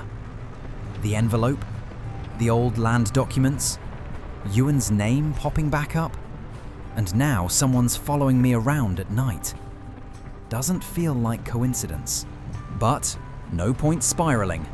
Work to do, crops to cultivate. If someone's watching, well, let 'em. I've got nothing to hide. Still, I'll be keeping my eyes open this month. Something's going on in these Highlands, and I'm not walking into it blind. Hey Fiona, just thought I'd give you a quick update. Goat Yoga Studio's almost done. Last beam or 2 and we'll be ready to open next month. Oh, that's amazing, Liam. It's come together so quickly. Have you shared the progress online yet? Social media. I keep forgetting. Let me check. Hold on. Well, I'll be. Picked up a couple hundred new followers somehow. I only posted 1 picture last week. See? People love this stuff. Post more. And have you thought about hiring a yoga instructor? Honestly, no. I kind of assumed I'd do it myself, but I know absolutely nothing about yoga. Not exactly the best plan. Yeah, maybe don't embarrass yourself. Listen, I know someone. Julio. Spanish guy, a little flamboyant, super friendly, absolutely brilliant at yoga. Locals adore him. Julio? Sounds perfect, actually. I'll text you his number. Give him a call. He'd be great for your classes and he'll bring people with him. Brilliant. Thanks, Fiona. Appreciate it. You're welcome. Good luck with the studio. Right, that was a good call. Social media, instructors, all the things I forget about. And since the silage is finally fermented, I'll sell the lot and top up the bank. Then I'll ring this Julio and see if he wants to be part of the whole goat yoga experience. Could be fun. Hello, is this Julio? Si, this is Julio. Who is calling? I hope it is someone bringing me good news. Name's Liam Fraser. I run the little farm outside Kinlaig. Fiona passed me your number. Ah, Fiona. She is an angel. So, what can I do for you, Signor Farmer Man? Well, I'm opening a goat yoga studio next month. Proper place, built just for classes. I was wondering if you'd be interested in teaching once a week. Goat yoga? With real goats? This is fabulous. This is the most Scottish-Spanish thing I've ever heard. I love it already. I'll pay per class. Nothing crazy at first, just to get things rolling. Per class is perfect.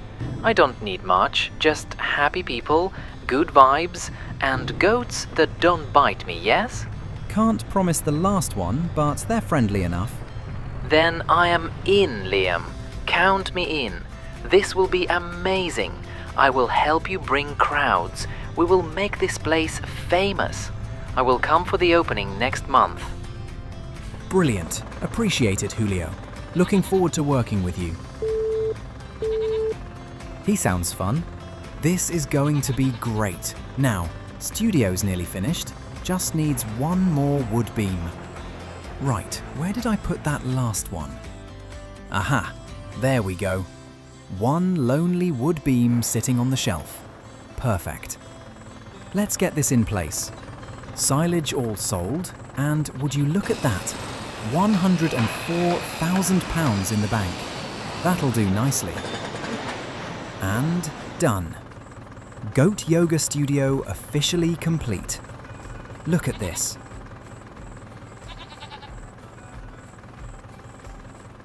Open, bright, loads of room. Double doors on both sides.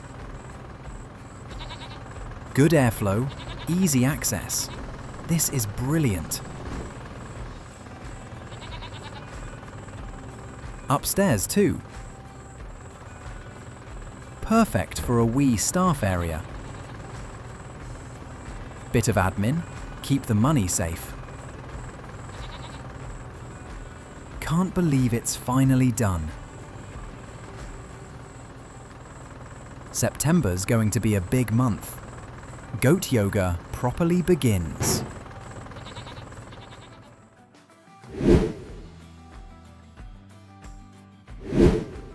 September already.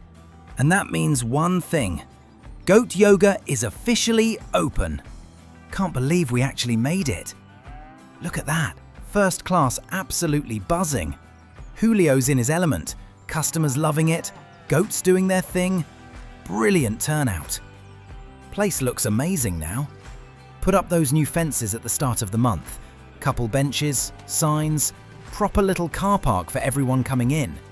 It's all come together nicely. Julio's right in the middle of it. Look at him go. Full class, music playing, people smiling. This might actually become something big. And here are the real celebrities.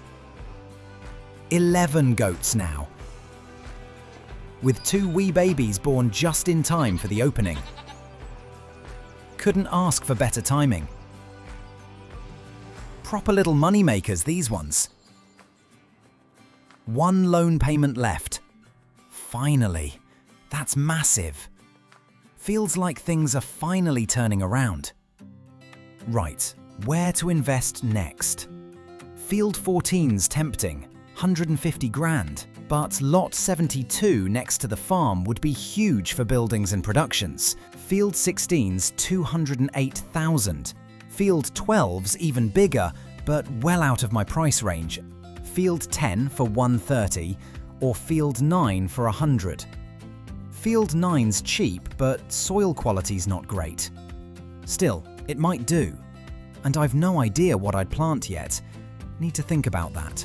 Right, gear upgrade time. Got the money for it, finally. I'll sell this tractor, get rid of the sprayer, maybe upgrade the mower if I can stretch it. Let's have a look at Field 9 properly. Onions, and ready to harvest this month. Last month to get 'em too. Belongs to Katie though.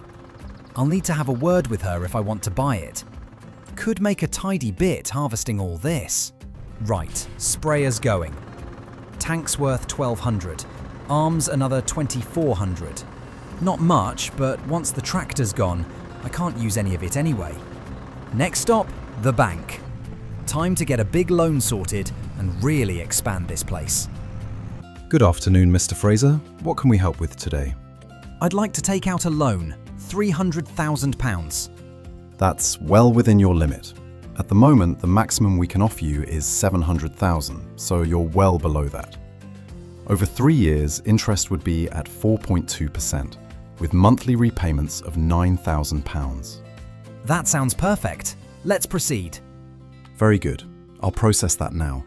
The funds will be in your account shortly. Brilliant.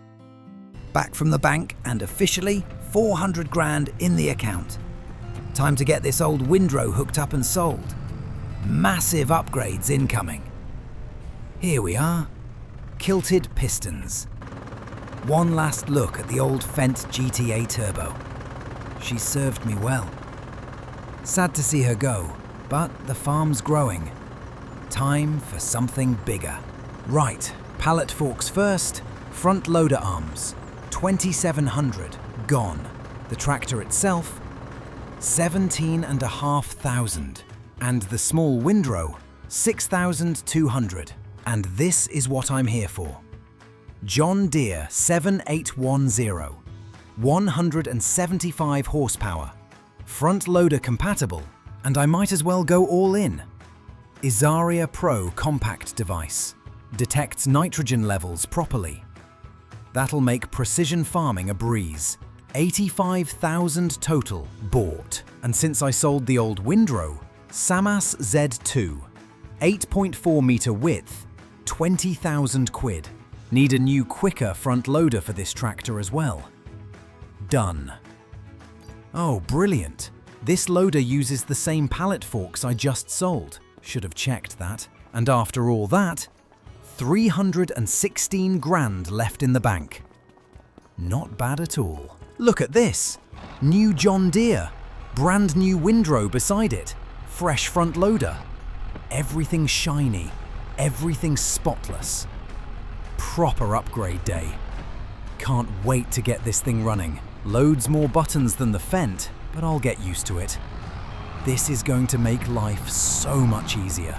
Right, goat yoga still heaving. Julio's an absolute machine.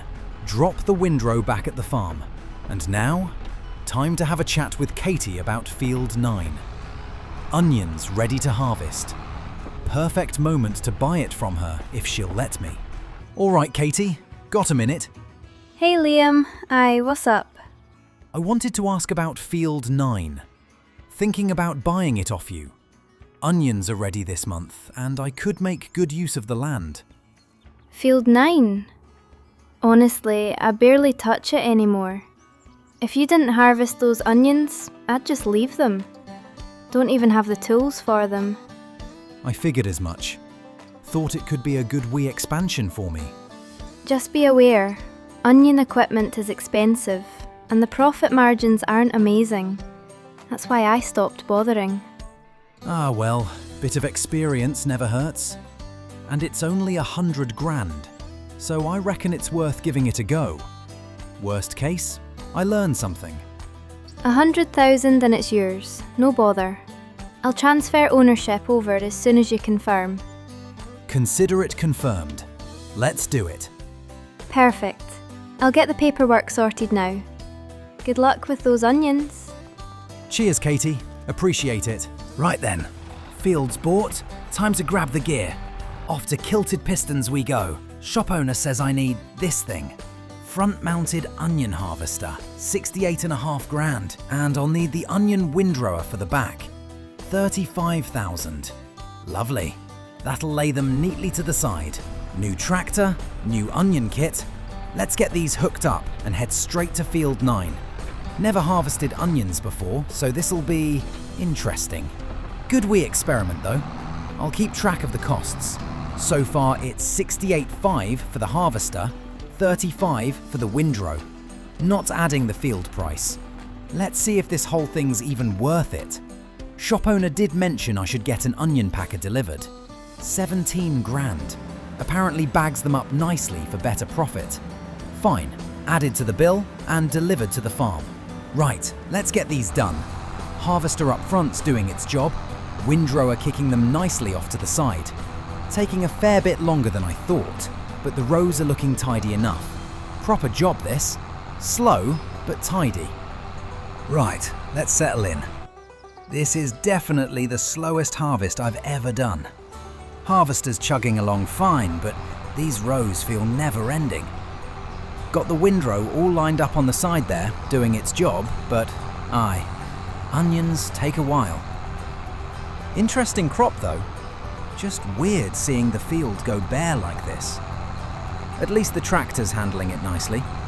New John Deere's got plenty of power for everything I'm throwing at it. Shame it's wasted on this onion nonsense though. At least the rows are clean. Trailer's half full already. Maybe it'll all add up. Hard to tell. But aye, nearly there now. And that's it. Field's cleared. Let's get these back to the farm. Harvester and windrow dropped off back at the yard. Not sure I'll be using them again anytime soon, but at least they're here. And here's the onion packer, tucked behind the grain haul. 100 onions in, 80 packed onions out. 480 cycles a month, costing 240 quid a month to run. Could make a decent profit. Maybe. 17 grand for this thing though. The expenses keep stacking. Right, let's get the small trailer on. Need to upgrade it before we haul anything. Back to the shop we go. 8-metre extension on the trailer, £3,000. Done. That'll handle a lot more onions. Right, trailer's got its 8-metre extension now. Looks a bit Frankenstein, but it'll do the job. Should hold plenty of onions. Just need to park it up here on the edge of the field. Right there in the grass. Spot on. Ready for loading. Next step, onion harvester. Buying an onion harvester outright. £190,000. Absolutely not. Leasing alone is 10 grand. Katie wasn't kidding. Onions are a money pit. But let's give it a go. Right, leased machine acquired. 10 grand just like that. Better hope these onions pay for at least something. Giles! Good to hear from you, mate. Liam, lad. Heard you've been up to something daft. Aye, just bought a new field. Harvesting onions for the first time. You're wasting your time, boy. Onions don't make money unless you're planting 20 fields of them. I'm starting to notice. I've already spent more on equipment than I'll probably make back. Grass, lad. Grass. You've got silage bringing you in how much? Like 45 grand a year? And that's just one field. Plus the cattle and goats. They feel more profitable than this onion nonsense and half the work. See? Stick to what works. Silage, animals, and whatever that goat yoga madness is. It's going well, actually. Studio's packed. Julio's a legend. Well, good on him. And what about Montana? Heard anything about Godric? No, not yet. Grace says he's still in the coma. It's been tough on her. He's a strong lad. He'll pull through. Just give it time. Hope so. And the trust here, still causing issues too. Papers, boundaries, all sorts of nonsense. Typical. Highland politics never changes. Just keep your head down and keep working. Aye, trying my best. Anyway, good to hear from you. You too, lad. And ditch the onions. We'll see. Cheers, Giles. You know, Giles is absolutely right. Onions feel like a total waste of time. I mean, maybe when I sell the packed onions in December, it'll cover the harvester lease, the packer cost, maybe even a bit of the windrow. But I doubt it'll be much more than breaking even. And honestly, that's being optimistic. I could have just cultivated them straight into the ground. Would have saved thousands. But hey, at least now I know. Try everything once, right? And this one's firmly on the never again list. So the question is, what does go in this field next year? Grass is the obvious one. It's easy, it's fast, it sells incredibly well as silage, and I already know it makes me a good 45,000 a year off one field. Doesn't need fancy equipment either, just mowers, windrow, all stuff I've already got or can get cheap. So, grass is definitely a contender. But part of me wonders if I should try something different. Something that doesn't need a combine harvester, because I absolutely cannot afford one of those right now. Yeah, once the onions are gone, maybe this field becomes something reliable. Either straight up grass for guaranteed profit, or it becomes part of a new production setup. Something simple, something that actually earns money. Not like these bloody onions. And that's September done. Onions harvested, packed, and left to process for the month. Goat yoga's booming, new tractors a dream, and the farm's starting to really grow. October's going to be a big one. Need to make some decisions. New productions, new crops, maybe more expansions. But for now, time for a well-earned rest.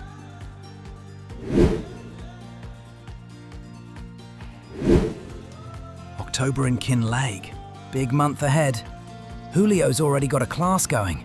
Look at him. Everyone's loving it. Can't believe how well this has taken off. First month's income coming in too. Feels brilliant. And here's the real workforce. You lot have been absolute champions. All healthy, all happy, and extra friendly now you've spent a month doing yoga. Just ran the numbers. Gave Julio his share, and I've made £5,000 for last month alone. 5 grand. If this keeps growing, we're in for some serious income every month. Right, onions. 12 pallets already bagged. Look at that. Another 12 still in the machine waiting, but no room left. I'll get these last ones fed through. Trailer hooked up, and unload 1, 2. That'll keep the machine busy for a while. Time to get this trailer back to flatbed mode at my workbench. Let's get this extension off. Perfect. Much easier to load pallets now. All right, let's get these stacked. Price isn't amazing, but might as well store them till December. Planning to sell them in December. Best price at the warehouse. Should be around 400 quid per 1,000 litres. Each pallet's 2,000 litres. Not bad at all.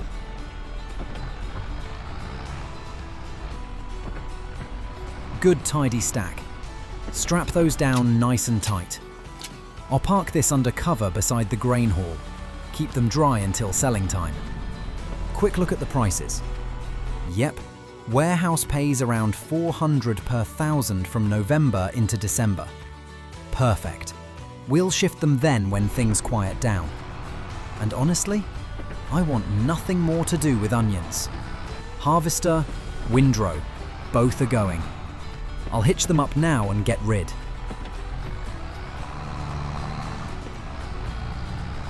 Back at Kilted Pistons. Got 76,000 in the bank. Let's see what I get back for these. Lost a bit on each, but worth it. Harvester sold for 60,000. Windrow for 31. Now this is a proper investment. New front mower for 13.5 grand. And the big rear mower too. 8.3 meters, 35,000. Together that'll triple my mowing speed. These'll make silage production so much faster. The old mower's getting sold soon. Don't need it anymore. Right, time to get field 13 cut. New mowers are chewing through this no problem. Should have it wrapped up quick. Hi, Margaret. Everything all right? Liam, I've been thinking about that drawing you found. The one Euan made. The layers, the pressure numbers. He was obsessed with that thing. And now I'm starting to think he had good reason. I've been wondering the same. And today, another letter arrived, just like the ones he used to get. But this time it wasn't about him. Liam, it mentioned you. What did it say? It said, "Tell him to stop prying.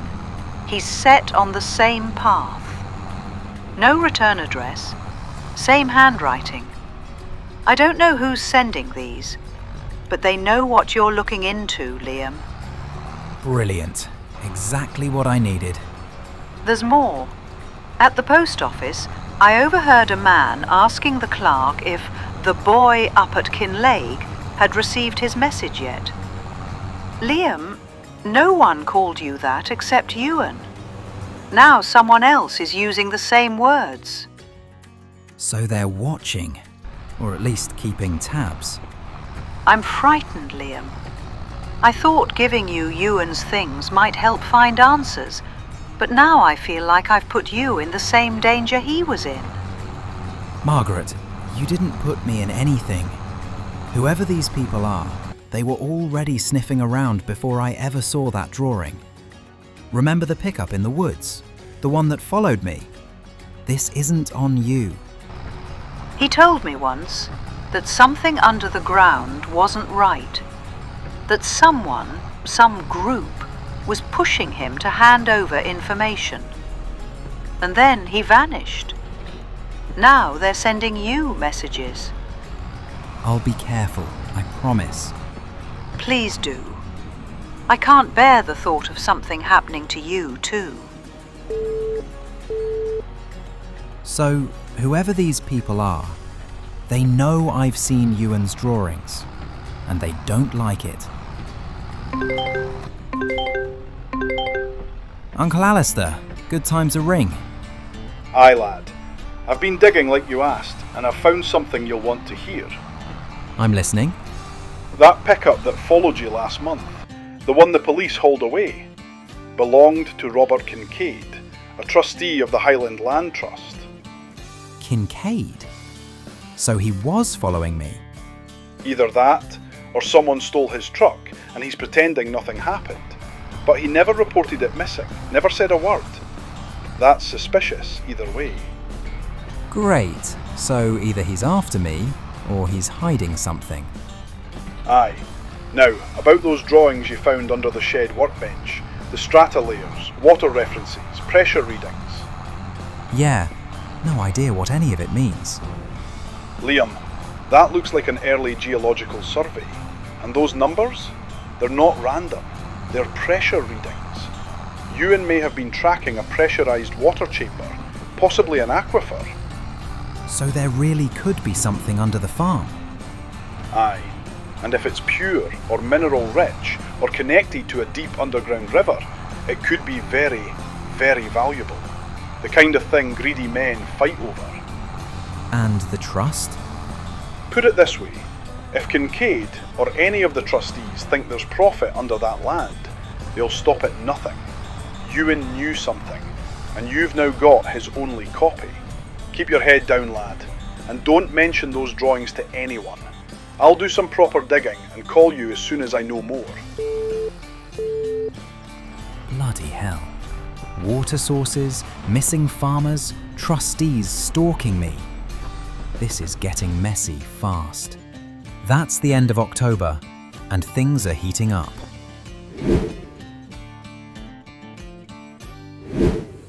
November already. Starting to get a bit chilly now. But everything's looking brilliant.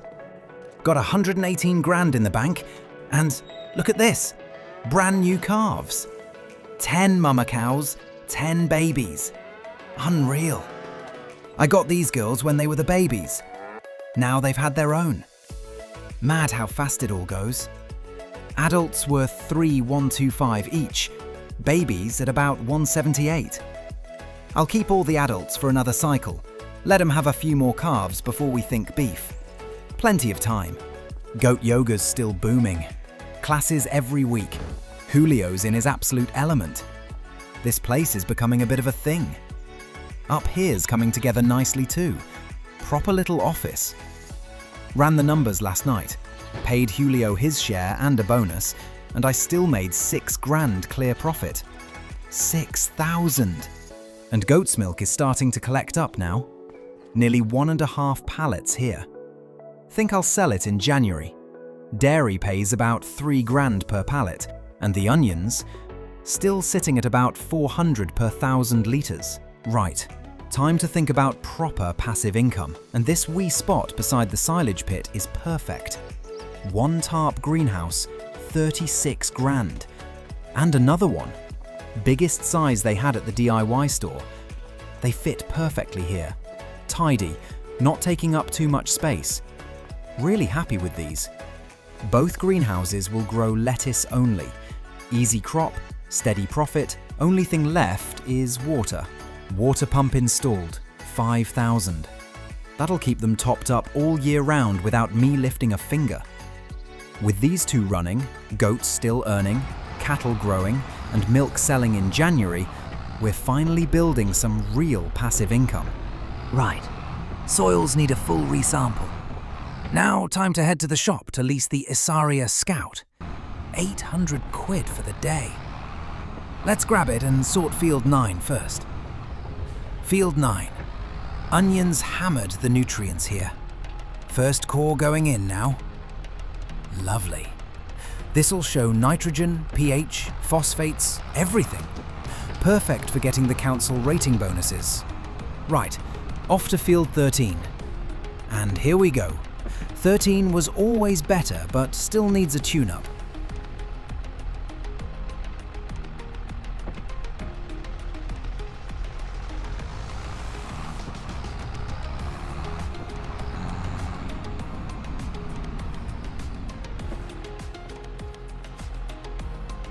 Right, sampler returned, results in already.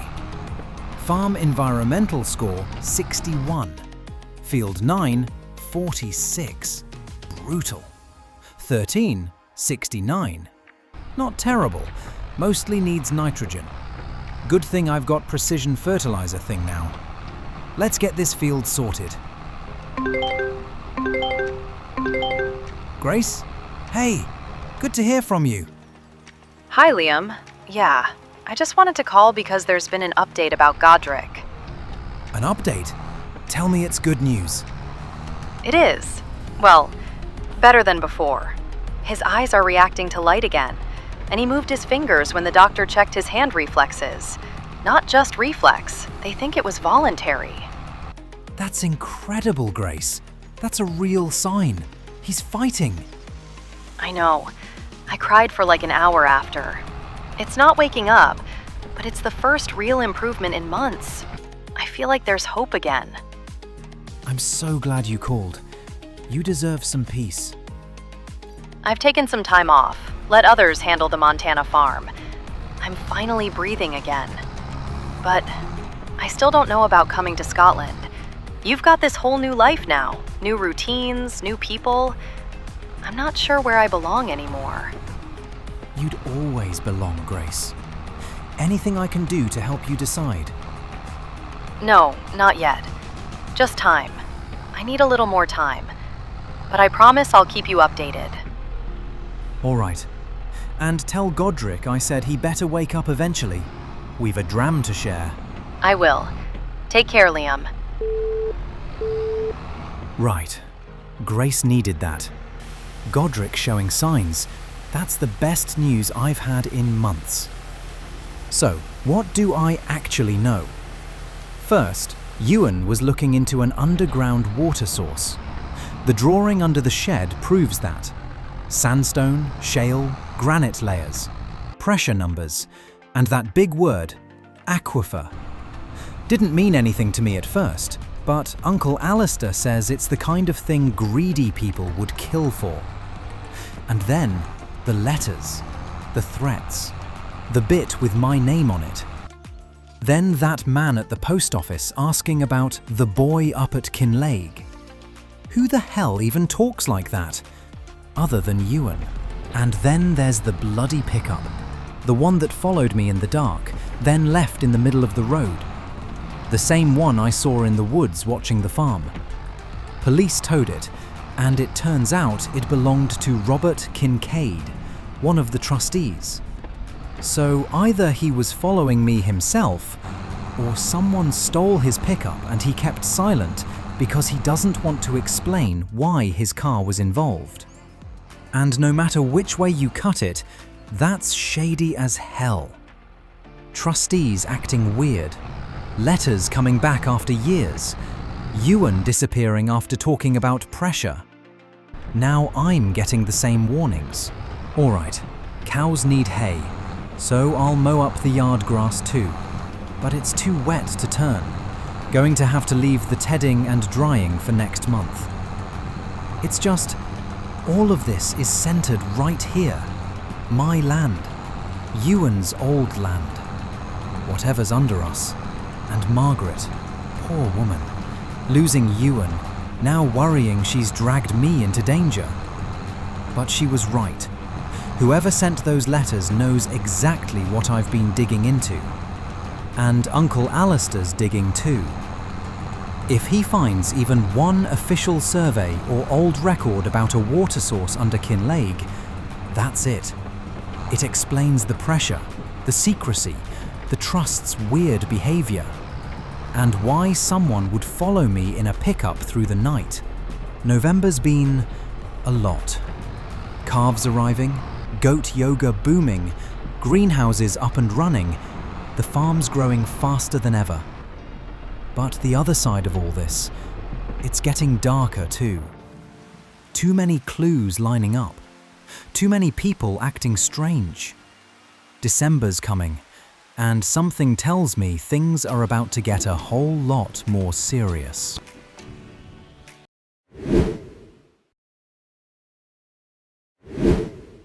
December in Kinlaig. The fields are quiet, the trees bare, and winter's finally rolling over the hills. Goat yoga has honestly taken off far better than I expected. And the goats, they're rock stars now. And look at this lot. 10 calves, 10 mums, all happy, healthy, and louder than ever. Short days, long nights, and plenty to get sorted before the weather really turns. Let's crack into it. First up, these poor cows are completely out of hay. So I'd better get all this grass tedded while it's dry. Should be enough to keep everyone fed through winter. And while I'm cracking on, massive shout out to our NextGen legends. Pete Knight G50, Gusano OG, Lumberjack 929, Shadow 34832, and Matthew Bullington. Honestly, thank you all so much for the support. It means a lot out here on these lonely Highland days. Right, let's get this hay sorted. 10 extra mouths to feed this year, and they don't exactly wait patiently. Hard to believe how much has changed this year, but here we are. Another cold season beginning on the farm.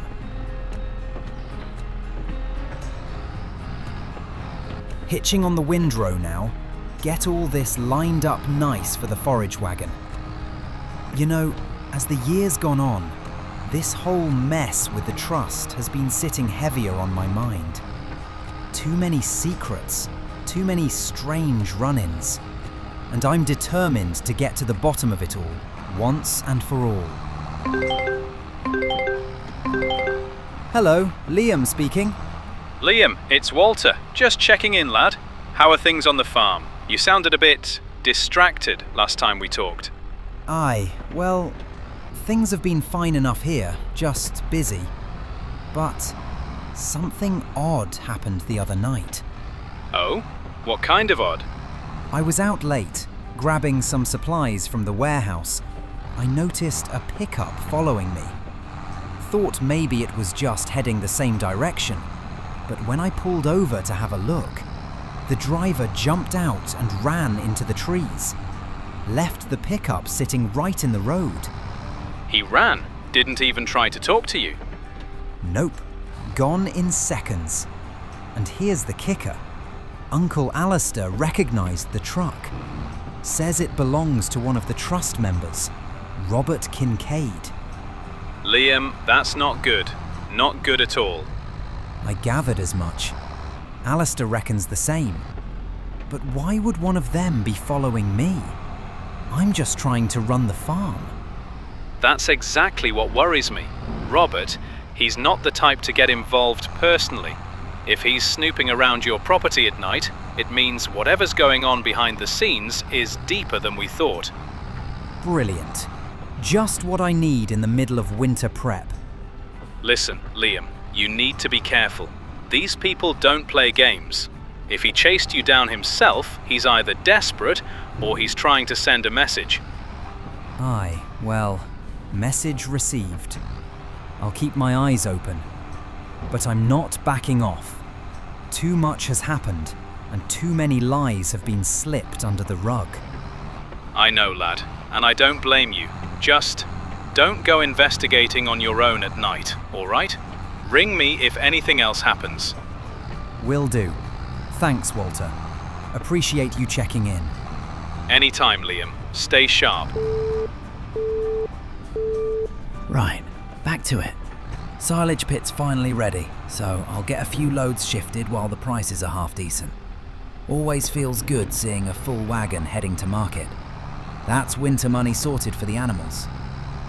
These quiet winter runs give me too much time to think, though. But maybe that's exactly what I need. After what Walter just said, I reckon I'm going to put some proper time aside over the new year to dig deeper into all of this. The schematic we found. That possible underground water source running directly under the farm. And still no sign of Euan. Alive? Hiding? Gone? There's got to be something around here that ties it all together. But for now, we've got more silage to unload. So let's get this last run tipped and done. Kind of satisfying, really. Noisy old wagon rattling along, steam rising off the clamp. Winter farming at its finest. Silage has been a real lifesaver this year. Funny how you don't think about this stuff in summer, but come December, every load matters. Let's check the prices while I'm here. Goat milk looking brilliant. 3,000 a pallet in January. Can't argue with that at all. Packed onions. 400 per 1,000 litres down at the warehouse, so now's the perfect time to shift those. Lettuce is also peaking in January, so at least winter won't be as tight as last year. Finally, a few months without needing to take on those deadwood contracts. Thank God. Right, that's the last of the forage picked up. And look at that pile of onions staring at me. That's right. Time to get these things sold and hopefully squeeze a bit of money out of them. Here we are, back at the warehouse again. Same routine as always. Ease around the back, line up with the drop-off point, and get these things shifted. Let's see what they're worth. And £10,000 for 24,000 litres. Honestly, that's barely worth the diesel to grow the things. Not impressed at all. Back to the farm we go. Bit gloomy thinking about those numbers, but at least it's all moved. Let's get the rest sorted and be done with onions for a long while. Right, trailer dropped. Time to get these pallets loaded. This'll take a minute. Winter income's actually looking all right this year, between the milk, the lettuce, and the goat yoga money coming through. Nice not having to panic about deadwood contracts for once. Just need to survive January and February and we'll be laughing. As for Field 9, onions are out. No way I'm doing this again without some kind of production to turn it into something actually profitable. Might just plant grass at this rate. At least I know how to handle that. And I've got all the gear already. We'll think on it later. Back at the warehouse again. Second load ready to go. And 9,000. Brilliant. 2 full loads, and that's everything gone.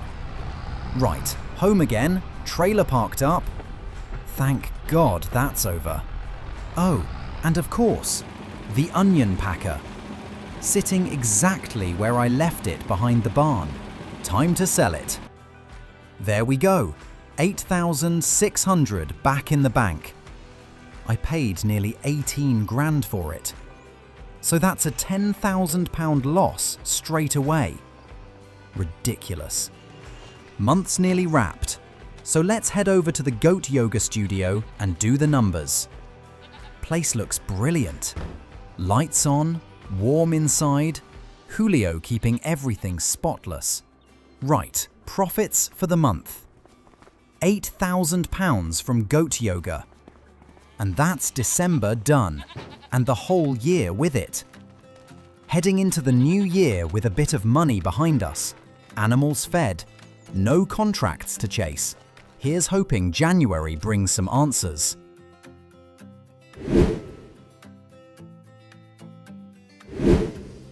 Fresh year, new month, and we're sitting at £77,000 in the bank, which isn't bad at all for winter.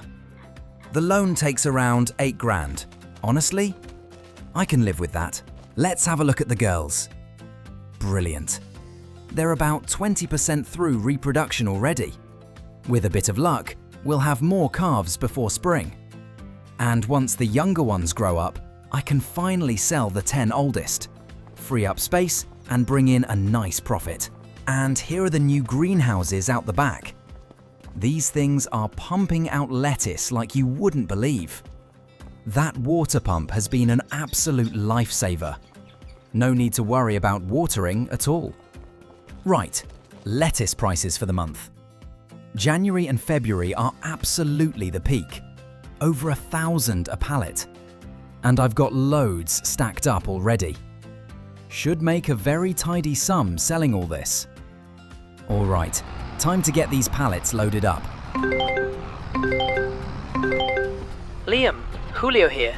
Just wanted to say thank you again for the opportunity. Being the instructor at the Goat Yoga studio has honestly been the most fun I've had in years. The people, the goats, the whole thing, it's brilliant. If you're happy with me, I'd love to keep doing it for the foreseeable future. Julio, absolutely. You're doing an amazing job. It gets more popular every month, and that's down to you. If you're happy to stay on, I'm more than happy to keep you. Fantastic! I'll get the studio ready for the next sessions. Cheers, Liam! Cheers, mate. Right, back to loading. Should be nearly ready for the warehouse. Last pallet on. Easy does it. There we go. Get it strapped down tight, and that's the whole lot ready for delivery. Let's head off to the warehouse and turn all this green into a bit of actual green. Here we are, warehouse drop-off point. Let's get the first batch shifted and see what we're working with. Unloading now, and look at that, £18,000 for lettuce. Unreal. Barely any effort compared to the onions, and somehow worth the same amount with none of the headache. Greenhouses paying for themselves already. Right, back home. That's the lettuce done for now. Good start to the year, that. Let's have a look at the environmental scores from the government. Field 13 sitting at 69 out of 100. Field 9 though, 46%. Pretty rough. I need to put some winter work into that one. Field 13, only thing missing is nitrogen. So a round of fertilizer will sort that out nicely. Hello, Liam speaking. Oh, Liam, it's Fiona. Hope I'm not ringing at a bad time. Not at all. What's up? I've been doing a bit of thinking. About Euan. I know you've been trying to piece things together lately, and something came to mind that I thought I should tell you. Anything helps at this point. What is it? Well, do you remember Spruce Bridge? The little village on the far side of Kinlaig? Hardly anyone goes out that way anymore. I know of it, but I've never really had a reason to visit. Well, Euan used to. Quite often, actually. He never talked about it much, but every few weeks I'd ask where he'd been, and he'd just say, Spruce Bridge. No explanation, just that. And he always came back. Quieter somehow. Thoughtful. Why didn't you mention this before? I suppose it never seemed important. Euan had his spots, places he'd disappear to when he needed space. But lately, after you mentioned the people you'd seen, and that run-in with the pickup, I started wondering if maybe Spruce Bridge wasn't just one of his wandering places. You think there's something there? Something connected to all this? I don't know. But I do know the village keeps old bits and pieces stuck up on its walls. Posters, notices, little local things folk have forgotten about. Euan always used to stop and read those. Every single one. Posters? About what? No idea. I never asked. Euan said Spruce Bridge had stories worth hearing, whatever that meant. All right, I'll put it on my list. Thanks, Fiona. Really. Bye for now, Liam. Bye, Fiona. Spruce Bridge. Right then. Guess that's another thread to pull. Right, first load of goat milk ready to go. Amazing how these little guys keep the place running. Not only do they pull crowds for the yoga sessions, but the milk sales are turning into a tidy wee income on the side. 2 pallets already stacked up this month, and they're only getting more productive as they settle into their routine. Honestly, when I first bought them, I never imagined they'd become such a vital part of the farm's earnings. Let's get these strapped down and off to town. Every bit helps in winter. Let's have a quick look at prices. Goat milk is going for $3,000 a pallet at the dairy in town. Not bad at all. Worth the trip for sure. Here we are, the beautiful town of Kinlaig. Perfect. 2 pallets on the trailer, both looking good. Let's get them unloaded. Right, pallets off. And there's the payout. Just under £5,000. Can't argue with that. Speaking of goats, let's head back to the farm and sort out the studio income while we're on a roll. Right, here we are. You know, if this keeps up, I might think about expanding the herd a bit. Maybe add a few more pens, or even build a second yoga area one day. Up the stairs, and let's see. There it is, £8,000 from this month's goat yoga classes. Brilliant. Julio's smashing it, the customers are loving it, and the goats are earning their keep twice over. Let's have a look at the contracts board. Aye, plenty of work up for grabs today. Ploughing jobs all needing done. Farmers must be getting ready for their spring planting. My tractor's sitting at a decent 175 horsepower. That should be enough to pull a mid-size plough without struggling. The Agromash looks perfect. Not too heavy, good width, £16,000 though. And I'll need a front weight to balance it. £1,500. Done. Better to have it than nose the tractor up a hill. And away we go to kilted pistons. Should only take a minute. Can't beat picking up new kit. Feels like adding another tool to the toolbox. Here we are, and now the plough. Perfect fit. Right, time to check the contracts board again and line up some jobs. Let's accept the whole lot. Every ploughing job available. That'll keep me busy for a week or 2 out on the roads. Hard graft, but a great chance to pull in a bit of extra cash. Hey, Uncle Alistair. Everything all right? Aye, lad, I'm fine. Just wanted a word. Been thinking about what you told me the other day, about that pickup tailing you. Yeah, not exactly settling. Fiona rang me too. Said I should check out Spruce Bridge, somewhere Euan used to go a lot. Aye, Spruce Bridge. I'm not surprised she brought that up. That side of town has always been different. Quiet on the surface, but there have always been wee whispers about it. Not bad, just Old stories, old habits. Euan did head that way often, more than he admitted. You know anything about why? Fiona didn't have details. Aye, well, that brings me to why I'm really calling.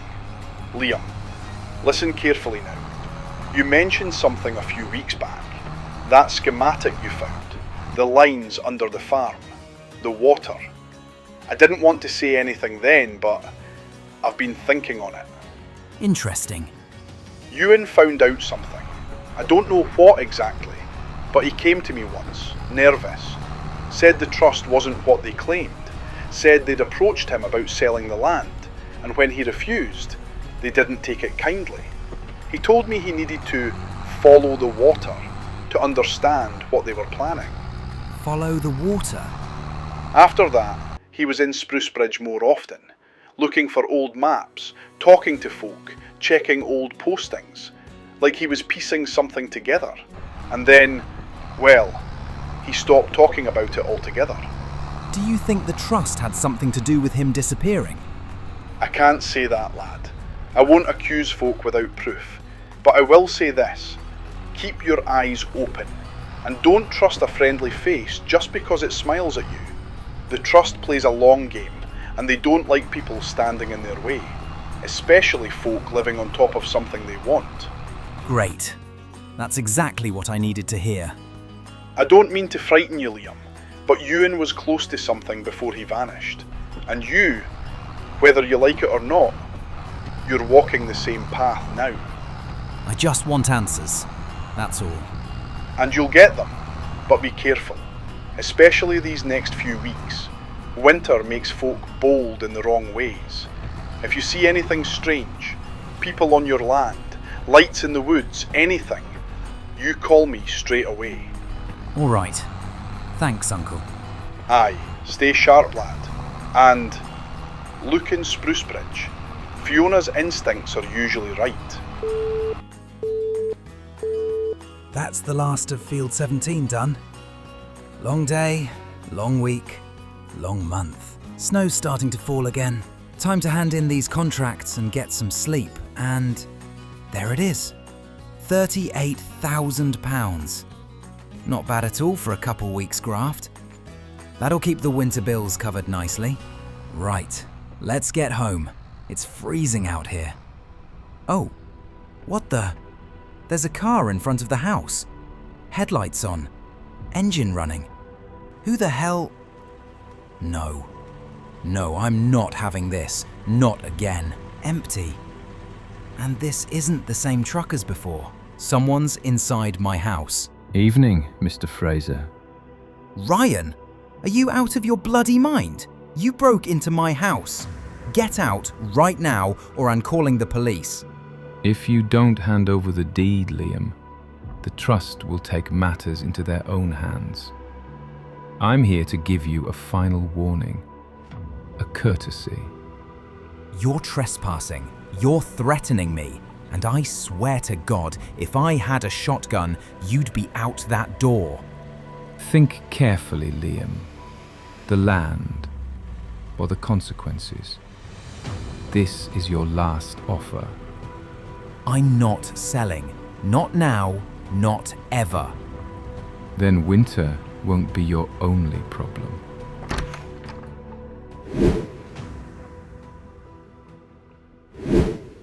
February already. And last month ended with Ryan Calder breaking into my house and threatening me over the land. I'm not letting that slide. This month, it's time to investigate properly. Fiona mentioned Spruce Bridge, a place Euan used to visit often. So I'm heading there today to see if anything stands out. All right then, Spruce Bridge. Let's see what secrets you're hiding. Shouldn't be far now. Ah, there it is. The village sign. Spruce Bridge. I'm in the right place. Nice little bridge here. That river runs straight out of Kinlaig. Funny thinking Euan used to walk these paths alone. Must have come this way dozens of times. Houses on either side look peaceful enough. Small, lived in. But there's something about the place. Like time moves slower here. Nothing unusual so far, though. Hold on. What's that across the road? Looks like a wall covered in old posters. That might be something. All right, let's pull over and have a look. Most of these are just local things. Bus ads, a live band playing in town, whispers between the shelves, a midnight reading of Stories and Shadows by Tartan Tales. Midnight readings? Shadows? And it's hosted at the bookstore in town. I think I passed that place on the way in. And this one. Visit the standing stones of Kinlaig. Walk the path of the ancients. Hear the wind tell tales.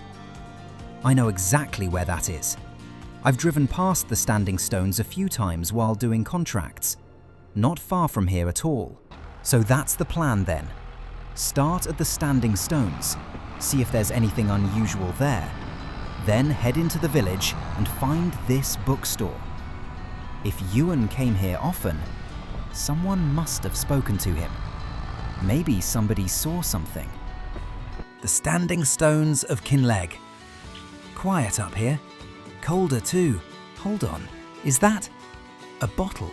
Another one. Same as the one I found months back. All right, let's see. 10th entry. 2 weeks sailing home. Crew arguing whether a strange island should even exist because it's not on any chart. Either the maps are useless or the islands uncharted. Royal Society wants unmapped land masses. The island is jagged, maybe volcanic. There's a hum coming from it, low and constant, like the earth humming a tune. Shoreline looks like it's covered in ink, shimmering. Crew wants to land. Dougal and the chaplain want rest. Mariana wants to explore. And Finley's loud as always until the unknown answers back. Same writer as the last one. Sounds like a whole adventure story hidden across Kinlaig.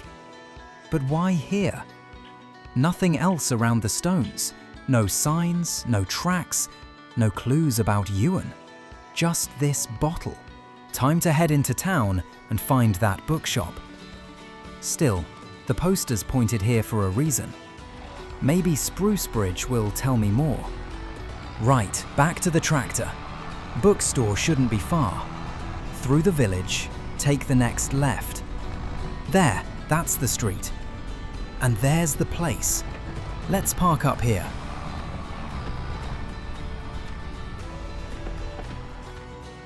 Blue Men of the Minch. Old sign, weathered. Fits the vibe. Oh, hello there, love. Don't get many folk in on a cold February morning. I'm Morven McCulloch. Are you looking for anything in particular? Hi, Morven. Actually, I'm trying to find information about someone. Ewan MacLeod. Did you know him at all? Euan. Aye, I knew him. Quiet but curious. He used to come in often. Always bought old maps, journals, strange travel logs. Things most people never touch until his disappearance. I've taken over his old farm up in Kinlaig, just trying to understand what he was caught up in before he disappeared. You're living on that land? Well, Euan never spoke much about the house, but he was very interested in the springs beneath Kinlaig. Old wells, folklore.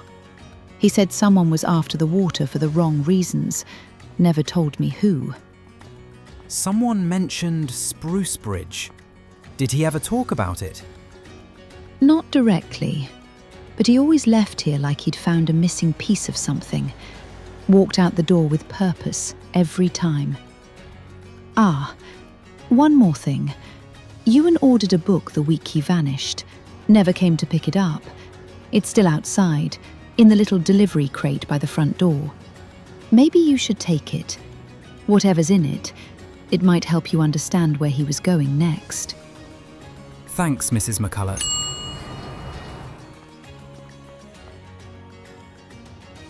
All right, let's see. Under Kinlaig, a survey of forgotten wells and hidden waterways by Dr. Isla Muir. Euan ordered this? Looks ancient, academic, hydrology maps, diagrams, notes on the underground channels beneath Kinlaig and Spruce Bridge. He must have been onto something serious if he needed a book like this. Right, I'll take this home and dig into it later. Back home now. Let's head upstairs and do the numbers for goat yoga.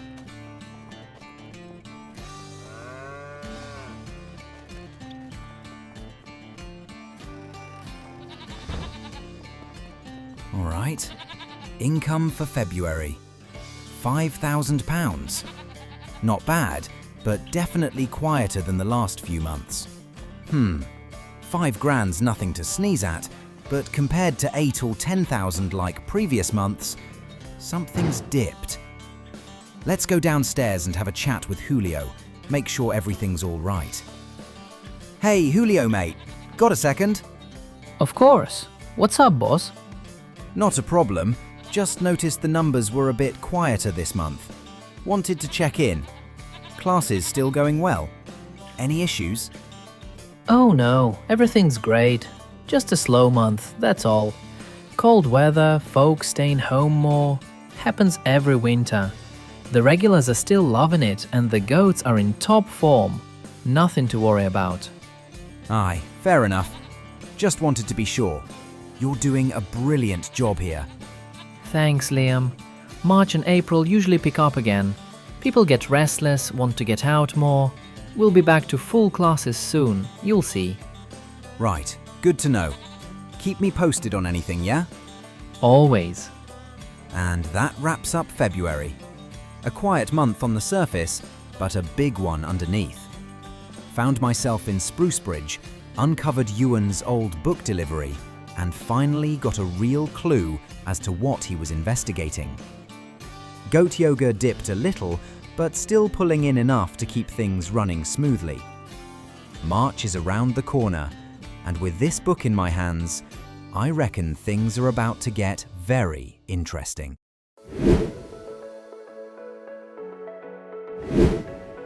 March already. Feels like spring's finally pushing winter out the door.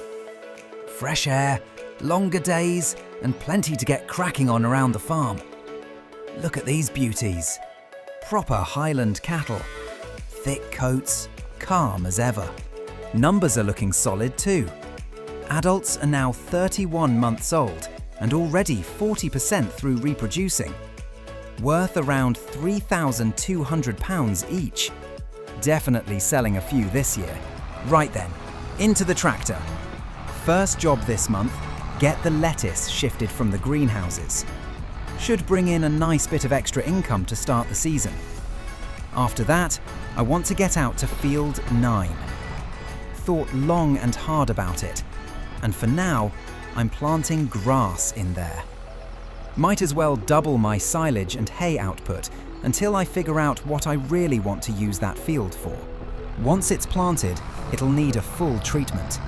Lime to bring the pH up, fertilizer to boost the yield, and that'll help the environmental score too. Field 9's been lagging behind, so this'll be a good chance to whip it into shape. I've also been thinking, it's probably time I set up a production of my own.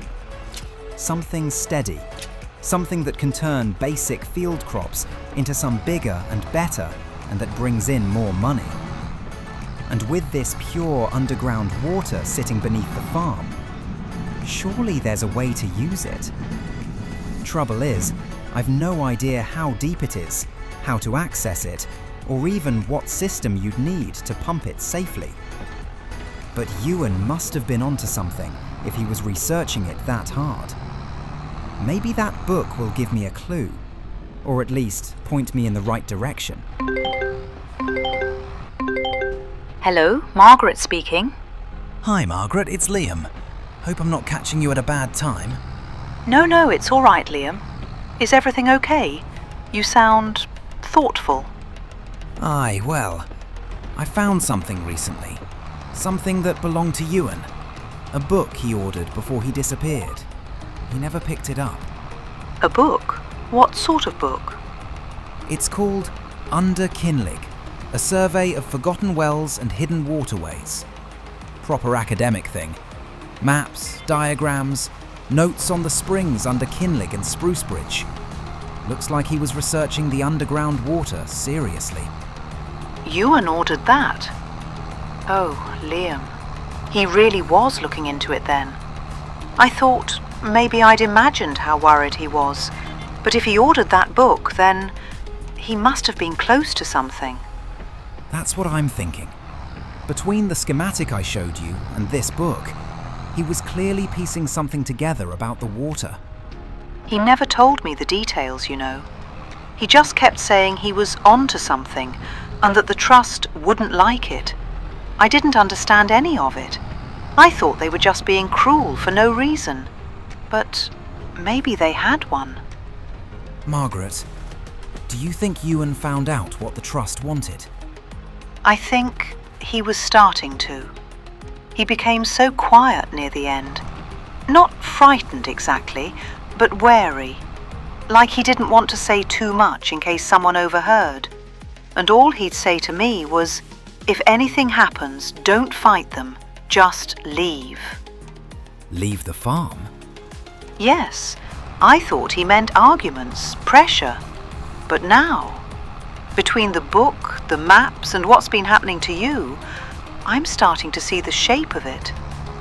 That water under the land, if it's as pure and valuable as he thought, the trust would have wanted it badly. We just never knew why. I want to look into it properly. If the water is that pure, and it's on my land, then surely I could use it. Maybe start my own production. Something that actually benefits me, not them. You could, Liam. If it's legally yours, then yes, you have every right. But please, please be careful. If Euan was close to uncovering something, and if that's what made them watch him... It's been years, but sometimes I still wonder if he's out there. If he ran, if he hid, or if he was taken because he knew too much. I'll be careful, Margaret. And if I find anything at all, you'll be the first to know. Thank you, Liam. Truly. And whatever you choose to do with that water, make sure it's for the right reasons. That's all Euan ever wanted. I will. I promise. Good. Then take care of yourself. And take care of that book. Margaret might actually be right. What if Euan is out there somewhere, hiding, keeping himself safe? If he uncovered something this big, I wouldn't blame him. Anyway, Field 9's done. Grass planted, lime down, fertilizer in. Looks a whole lot better already. You know what? I want to give this place a bit of life. Planting some trees might brighten things up. The Damcon PL75 tree planter. Leasing it for the day's only £1,400. Perfect little machine for small runs like this. Now then, what trees do I want? Spruce, pine, birch, maple... Oh, golden rain trees. Never heard of them, but the name's brilliant. Why not? Let's go with those. Alright, planters hitched on nicely. Now let's get these saplings loaded. 20 golden rain trees. Should be more than enough to line the field edges and open areas around the farm. Let's get this planter lowered. Time to get some trees in the ground. I'll start here, running alongside the railway line. Bit of empty space here that could use some colour. These golden rain trees should brighten things up once they grow. As for the next few months, it's shaping up to be a busy spring and summer. Field 9's grass will be coming in strong by June, so that's plenty of silage and hay waiting to be harvested. The cattle should be well on their way with reproduction too. Might even see a few more calves before July rolls around. Goat yoga's only going to get busier with the warmer weather. And with the herd growing, we'll have more milk and more little troublemakers hopping around the place. Right, that's the last of them planted. Not bad at all. 20 golden rain saplings in the ground. Let's get this planter back to kilted pistons before I forget I'm paying for the lease. And that wraps up March. Trees planted, grass growing, clues unfolding. Feels like something big's coming. Bring on April. We're just getting started.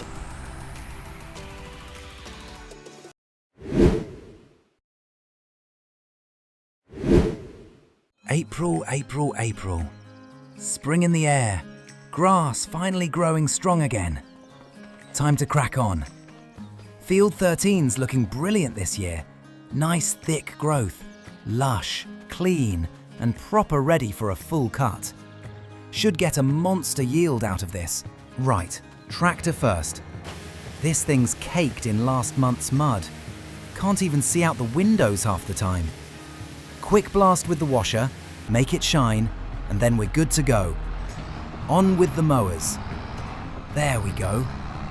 We'll get field 13 fully cut for silage and then jump onto field 9 afterwards.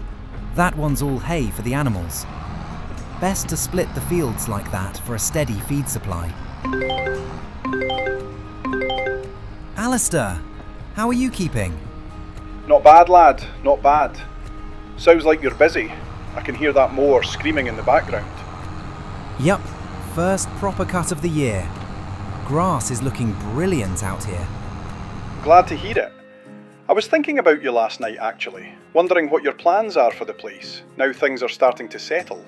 Any thoughts on crops? Or are you sticking with animals and letting the yoga keep things afloat? Goat yoga is doing well, that's for sure. But I do want something new. Just not sure what direction makes sense yet. Well, plenty of folk around here make good money off productions. Cheese, jam, honey, all sorts of small batch stuff. And hear me out, there's real interest growing in aquaculture. Aquaculture? As in breeding fish? Aye, trout, salmon, even carp if you set it up right. Proper money once it's running. Takes some investment of course, equipment, tanks, filters, but steady income once it's established. And you've already got clean water on your land, very pure stuff. Never even thought about that. Fish on the farm. That's definitely different. Just an idea, lad, but you're building something special out there. Diversifying now will help you long term. Aye, you're right. Cheers for the idea. I'll look into it. Good man. Anyway, I'll leave you to it. Sounds like half of Kinlaig's grass is in front of you. Feels like it. Talk soon, Uncle. Take care, lad. Honestly, this bigger mower setup has changed everything. What used to take me a whole day is now half the time. Proper clean cut, barely any strain on the tractor. Makes the whole job feel effortless. Right, let's get this all picked up. Forage wagon on, straight into the pit, get the whole lot fermenting. Last batch paid well, so hopefully this one will too. I keep thinking about what Uncle Alistair said. Aquaculture. Fish breeding on the farm. Never thought I'd even say those words out loud, but the more I look at the numbers, the more it actually seems doable. First off, the building itself. £95,000. That alone makes my eyes water. But the return could be massive once it's up and running. Then the feed. Either buy fish food directly from the store or the warehouse, which is the quick option, or make it myself. But making it needs a whole fish food factory, plus soybeans, flour, oil, all sorts of bits and pieces. That's a whole production chain on its own. Buying the feed outright might be the easier way to start. Then I could get the little fish growing and sell young trout and young salmon. Decent profit on those from what I've heard. But then there's the big option, the offshore stuff. Adult fish farming. I'd need proper tanks, equipment, maybe even a boat to monitor everything. That would be a serious investment, and I'm not sure the farm is ready for that kind of jump yet. Small start might be the way. Young fish, indoor tanks, safe and steady money. It's a whole new world though. Fish farming in Kinlaig. Imagine that. Still, 95,000 up front is a monster figure. Could do it, but only if things keep going well with the cows and the yoga and the lettuce. Need a strong summer ahead to even consider it seriously. And that is the silage sorted for the month. All compacted down nicely. Perfect. Let's get the cover on. 162,000 litres from Field 13 alone is a brilliant yield. And with Field 9 being hay in a couple of months, we're lining up a very tidy summer indeed. Right, let's check on the goats. Look at them, happy as ever. 25 now, they're multiplying fast. This little shed only holds 32 though, so I might need to think about selling the older ones soon. Yoga is definitely keeping them fit, I'll give them that. Now, Field 9. Newly planted grass coming along well. 2 months to go until it's ready. Yield is looking promising already, but it could definitely use a bit more fertilizer and lime this month to give it a proper boost. Look at this. Field 9 only sitting at 51 out of 100 on the environmental score. Meanwhile, Field 13 is up at 96. Big difference. If I get this field up to standard, I'll get far better yields and far better profit. So let's sort that now. Back to the farm, hitch the fertilizer spreader. There we go. Time to get Field 9 fed properly. Hey Fiona, everything all right? Oh yes, all good. Just calling to check in. How's the farm today? Looks like a busy one. Busy is one word for it. Grass is cut, silage is down, goats are thriving. Field 9 is getting a bit of attention now. Plenty on the go. Glad to hear it. And hey, did you know your Instagram passed 1,000 followers today? What? Did it? I didn't even notice. That's brilliant. Yes, people love seeing the goats and the farm updates. Someone posted a story saying they booked goat yoga because of your videos. That's great to hear. Julio will be buzzing about that. I'll have to check the profits for the month once I finish this field, see how things are going. How is Julio doing, by the way? He seems to be settling in well. He's doing brilliantly. The classes are full most weekends. He's got everyone stretching, laughing, having a good time. Locals seem to love it. That's great. I've heard nothing but positive feedback. A few folk at the shop were talking about it yesterday. Said it's the best new thing to happen in Kinlaig in years. Well, that's nice to hear. The goats are doing their part, that's for sure. And it's good steady income, which definitely helps. You're building something really special, Liam. Just keep going. That's the plan. Appreciate the call, Fiona. I'll talk to you soon. Anytime. Take care. And that is Field 9 sorted for the month. Fertilizer on, lime done, growth looking strong. Not a bad April overall. Loads of work, but everything's heading in the right direction.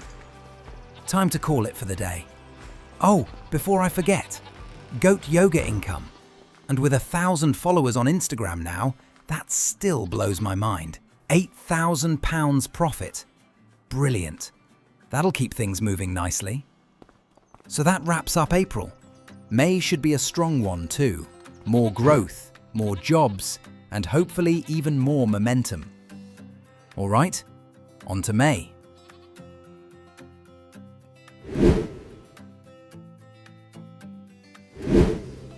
May is here. And of course it's pouring down. Miserable weather today. Spring in the Highlands is always unpredictable. Never know what you're waking up to. Right, rain or not, time to check how much lettuce we've built up. Should be a solid number of pallets ready. These greenhouses have been working overtime lately. Let's check prices. May isn't peak season, but it's not bad either. January was £1,100 per pallet, and now in May, it's just under 1,000. Only 100 or so less per pallet, which is still perfectly fine. I'll take that. All right, trailer time. Let's get these loaded and down to the warehouse. Oh, and quick shout out to our latest NextGen legend, Cloudham Cart. Thank you so much for the support. It genuinely helps keep all of this moving. Means the world. Hey Fiona, everything all right? All good, Liam. Just checking in. How's May treating you so far? Looks like shocking weather. Raining sideways, but what's new? Lettuce is profiting at least, so can't complain too much. Well, I'm glad I caught you. I wanted to ask, did you ever get around to looking through that old book you picked up? The one Euan apparently ordered before he disappeared. Aye, I've been going through it bit by bit. It's strange, actually. There are notes in the margins, bits of handwriting that don't match the printed text. Looks like he was tracking something. Water flow patterns, pressure changes, markings I can't quite make sense of yet. That sounds very like him. He always had his nose in maps and measurements, even when he should have been resting. Did anything stand out? Some of the sketches look like diagrams of the valley, and he circled a few areas like he meant to check them properly, almost like he was trying to follow a trail of something, maybe connected to that underground water supply. Well, Euan knew that land better than anyone. If he was following something, it must have been important. Just be careful, Liam. Whatever he was wrapped up in before he vanished, it clearly wasn't simple. I know, and that's the thing. The more I read, the more I feel like I'm only scratching the surface. It's like he was onto something but didn't finish. Don't get yourself tangled in whatever made him disappear. You have enough on your plate as it is. I'm not looking for trouble, but if there's something on this land I need to know about, I'm not ignoring it. I owe him that much, especially after Margaret trusted me with the place. Well, just go steady. And if you need help making sense of any of it, bring it to me.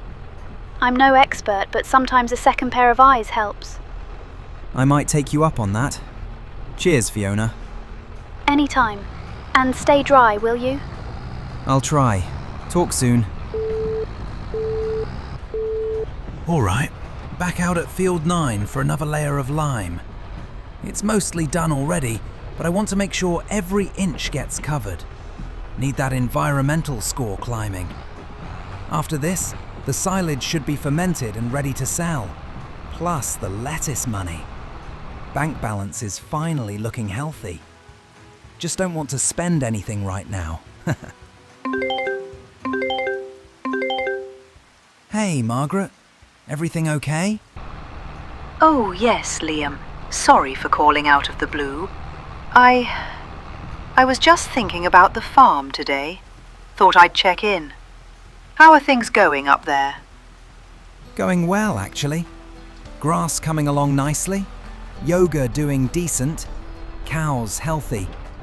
Just keeping the place ticking. That's good to hear. I'm glad it's in good hands. I was passing through the old market this morning and, well, something reminded me of Euan. Oh? What was it? There was an old man selling maps, historical ones. He had a copy of the Kinlaig Valley layout from decades ago. And I remembered. Euan had one just like it. He used to sit for hours comparing it to the modern maps, always muttering about changes in the land. Aye, that's interesting. I've been reading through that book he ordered from the bookstore. It's full of his notes, things he was tracking. He always believed something was shifting. Not just the groundwater, but the way the whole hill behaved. The castle ruins, the old stones. He said they were markers of something, but he never told me what. I didn't know he looked at the ruins that closely. Fiona mentioned them a few years ago, I haven't been back up since. Well, I didn't tell you this before because I thought I'd imagined it. But a week before he disappeared, he left early in the morning with a spade and his map. When he came back, he was shaken. Proper shaken. He told me he found exactly what he feared and that he needed to speak to someone from the council. But he never did. And then he was gone. Margaret, why didn't you mention this months ago? I had forgotten, Liam, and I didn't want to drag you into the same mess that swallowed him. But you've been finding things and reading things, and I can tell you're walking the same path he did. Feels like I'm stepping into his shoes without meaning to. That's more. After he vanished, someone came to the house. I don't know who. They never gave a name. They asked if Euan had left anything behind. Any notes, any sketches. They weren't from the police, Liam. I could tell. They were cold. Do you remember what they looked like? No, I was too frightened to look them in the eye. But I remember a smell. Wet earth, like they'd been digging. I never forgot that. Margaret, that's not good. No, and that's why I'm calling. Whatever you found in that book, whatever you're piecing together, be careful. If the same people are still around, they won't want the truth coming out. I'll keep that in mind. Thanks for the call, Margaret. You're welcome. Take care of yourself. That was concerning. Anywho, that's the last of the silage sold. Good thing all the animals are under cover out of this weather. Cows are looking great. Adults now 33 months old, worth about £3,400 each. Good strong herd this year. Goats all good as well. Loud as ever, always hungry. Hard to believe how quickly the numbers jumped this season. Trees I planted are settling in nicely. Still tiny saplings, but give it a couple of years and this place will look completely different. Right, last thing for the month. Goat yoga income. Always a highlight. Hopefully the rain didn't scare too many people away. £10,000! Wow! That's the biggest month yet! And that wraps up May. Rainy, muddy, but productive. Animals thriving, money flowing, and the farm holding strong. Let's hope June brings some proper sunshine.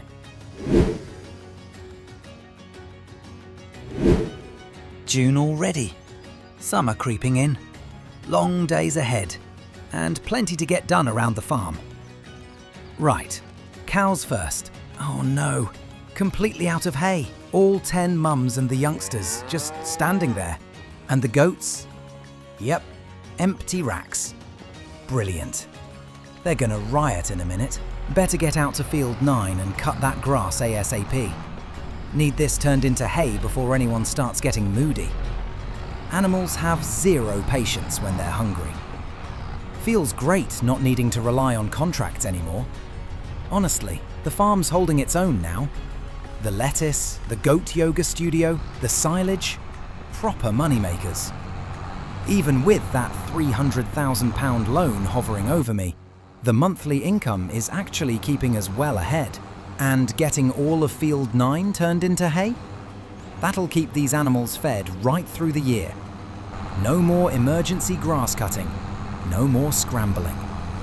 And once the oldest 10 Highland cows hit full value, they'll be heading off, bringing in a solid chunk of money. Same with some of the older goats too. They multiply so fast, we'll have a pretty big check coming from them. The farm's finally starting to feel stable. Feels good. Right, mowing done. Let's hook up the old tedder. Ugh, this tiny thing again. Honestly, I think it's time to upgrade. Off to Kilted Pistons we go. Let's see what they've got in the way of tedders. Ah, now that is more like it. The Samaz P8890. That's a steal. I can sell this little antique for 4,000. Brings the upgrade cost right down. Honestly, absolute no-brainer. Here she is. Beautiful. Let's get her hitched and back to field 9. Time to get this grass tedded twice as fast and turn it into good, dry hay. Let's get to it. Walter, it's Liam. Hope I'm not calling at a bad time. No, lad. Just finishing my breakfast. What's on your mind? Well, something strange. I've been looking through that book I picked up, the one that was meant for Euan. And, some of the stuff between the pages, I don't know what to make of it.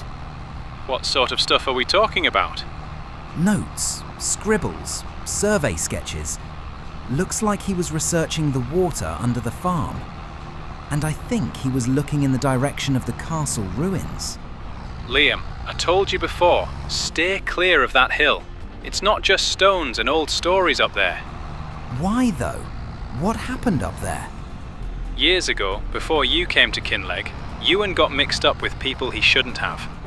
There were survey teams up at the ruins, not from the council, private money. And from what I heard, they weren't exactly historians. Did he tell you why he was going there? No, but I saw the look in his eye, like he'd figured something out, something big.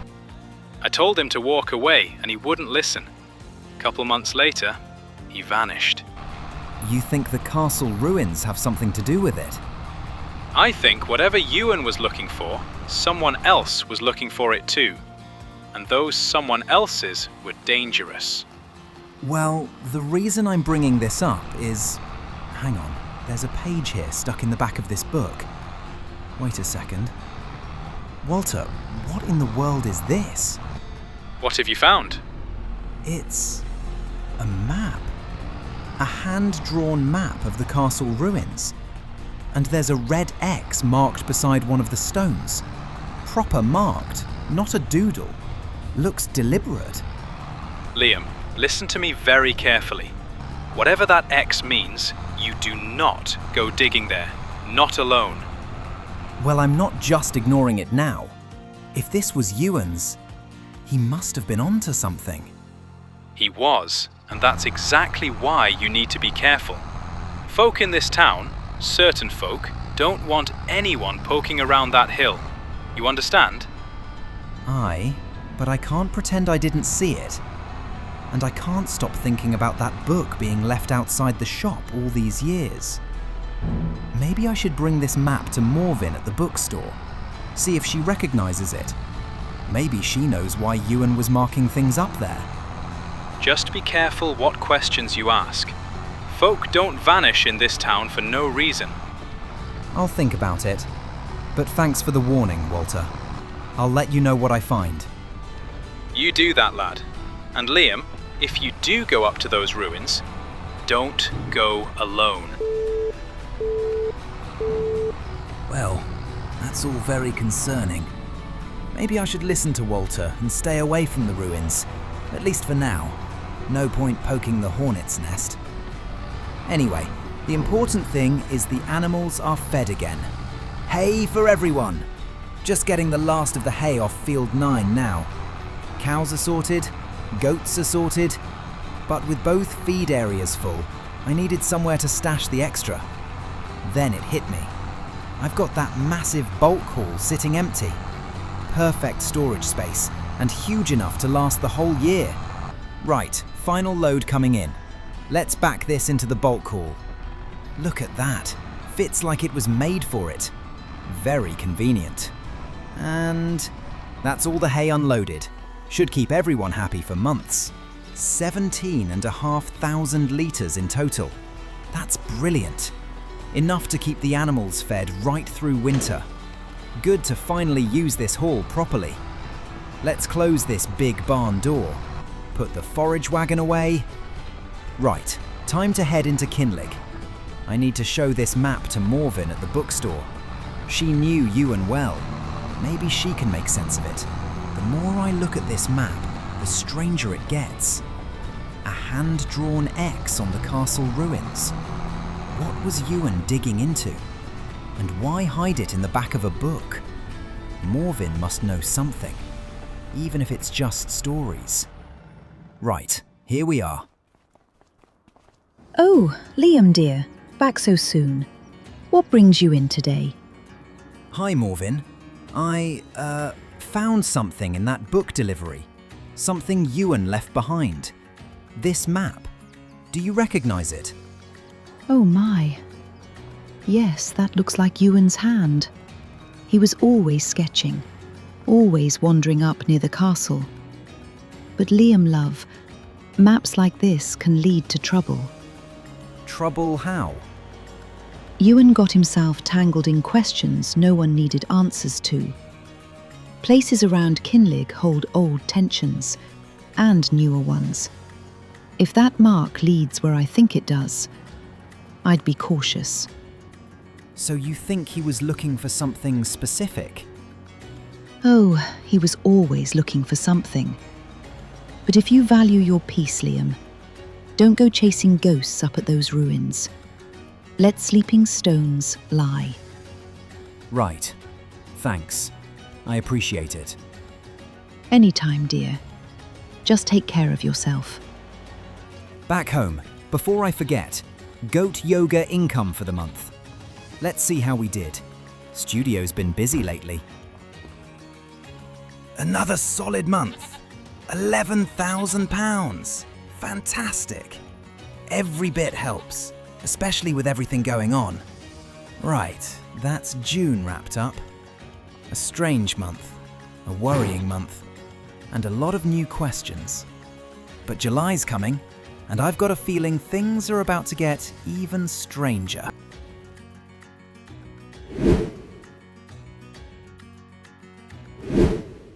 July already. Last month of the season. Summer's in full swing. Long, bright evenings and plenty to do before things get complicated again. Cows all good? Goats loud as usual? Everyone's well fed and happy. That's what matters. Field 13. Look at that. Beautiful. Lush, tall, perfect summer grass. Can't ask for better silage than this.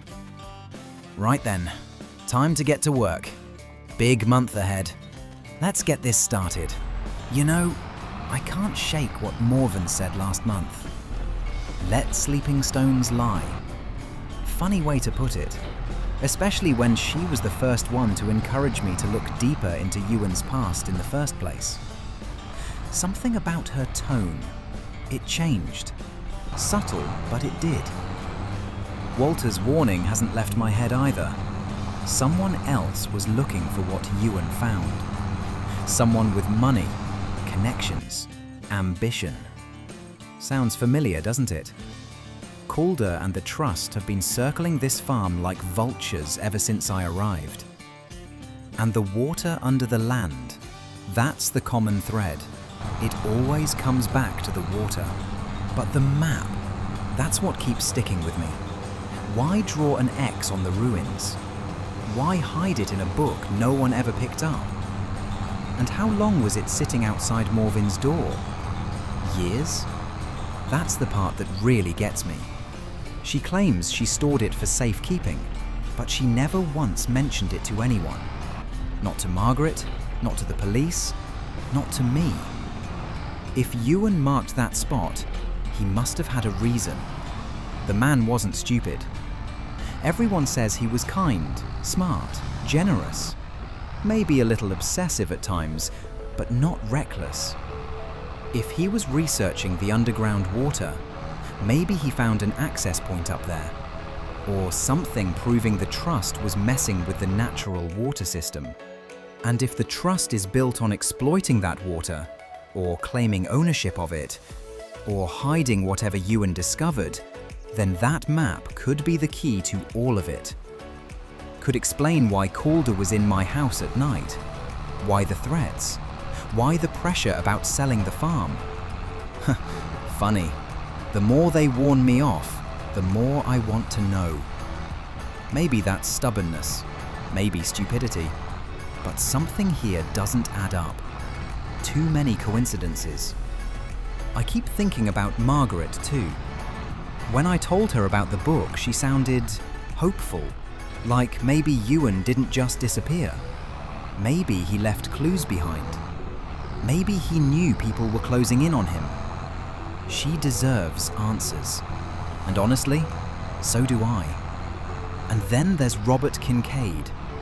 Alistair said the pickup that followed me months ago was registered to him.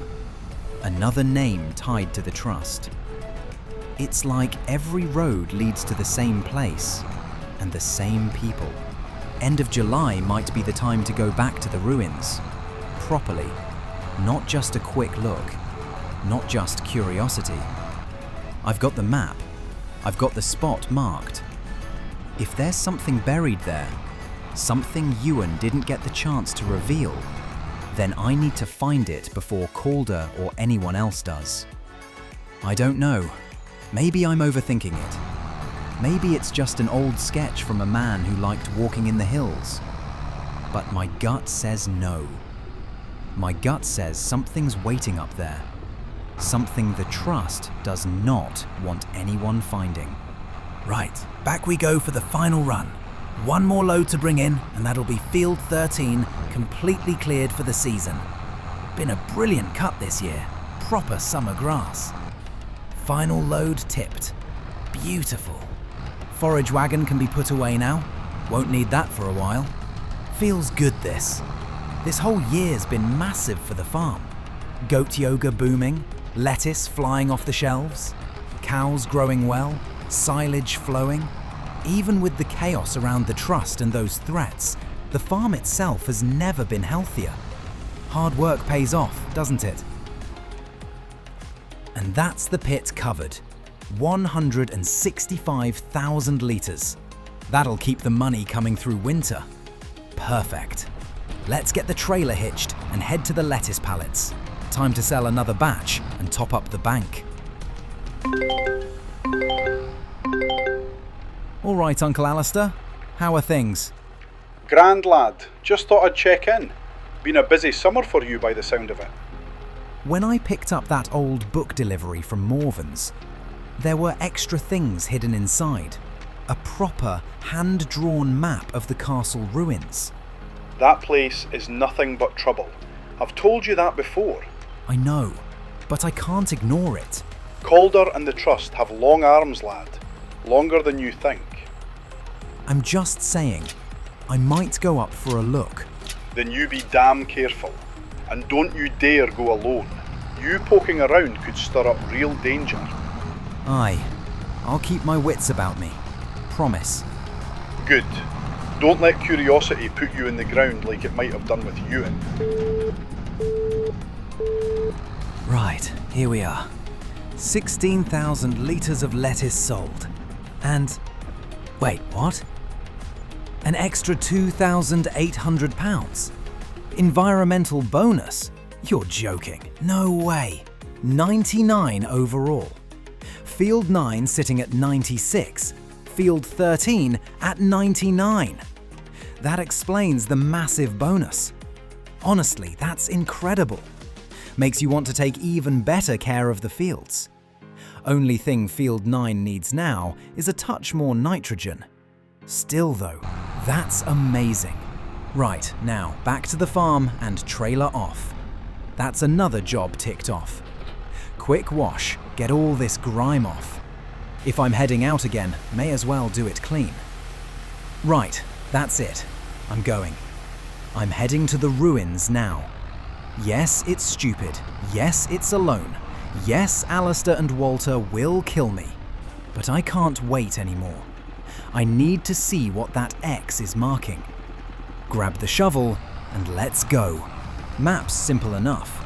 Castle ruins at the top ridge, X just off to the back near the slope. Euan must have drawn this himself. But what was he checking? Water depth? Pressure changes? Cavities underground? And why hide it? Why bury anything? The trust wouldn't go to this much trouble unless whatever's up here is valuable or dangerous. Everyone's acting like this place is cursed or forbidden, but it's just stone and dirt, unless something's actually buried. All right, here we are. Haven't been up here since winter. Map says it should be somewhere behind this main wall. Just need to line up the stones. There's the pillar. There's the broken arch. Yeah, this looks right. Let's go get the shovel. Through here, past this big slab, and there. That rock at the back. Same shape as the one on the map. This is it. This has to be the spot. All right, let's see what you were hiding, Euan. 1, 2, 3. Hold on, that's something. That's definitely something solid. What on earth? A lockbox? Proper metal, padlock and all. Could the rusted key back at the farm open this? Was this what Euan buried? I warned you, lad. What? Calder? What are you— You should have walked away when you had the chance. Now shut up. He found the box. Give it to me. I finally have it. Now, deal with him. He knows too much.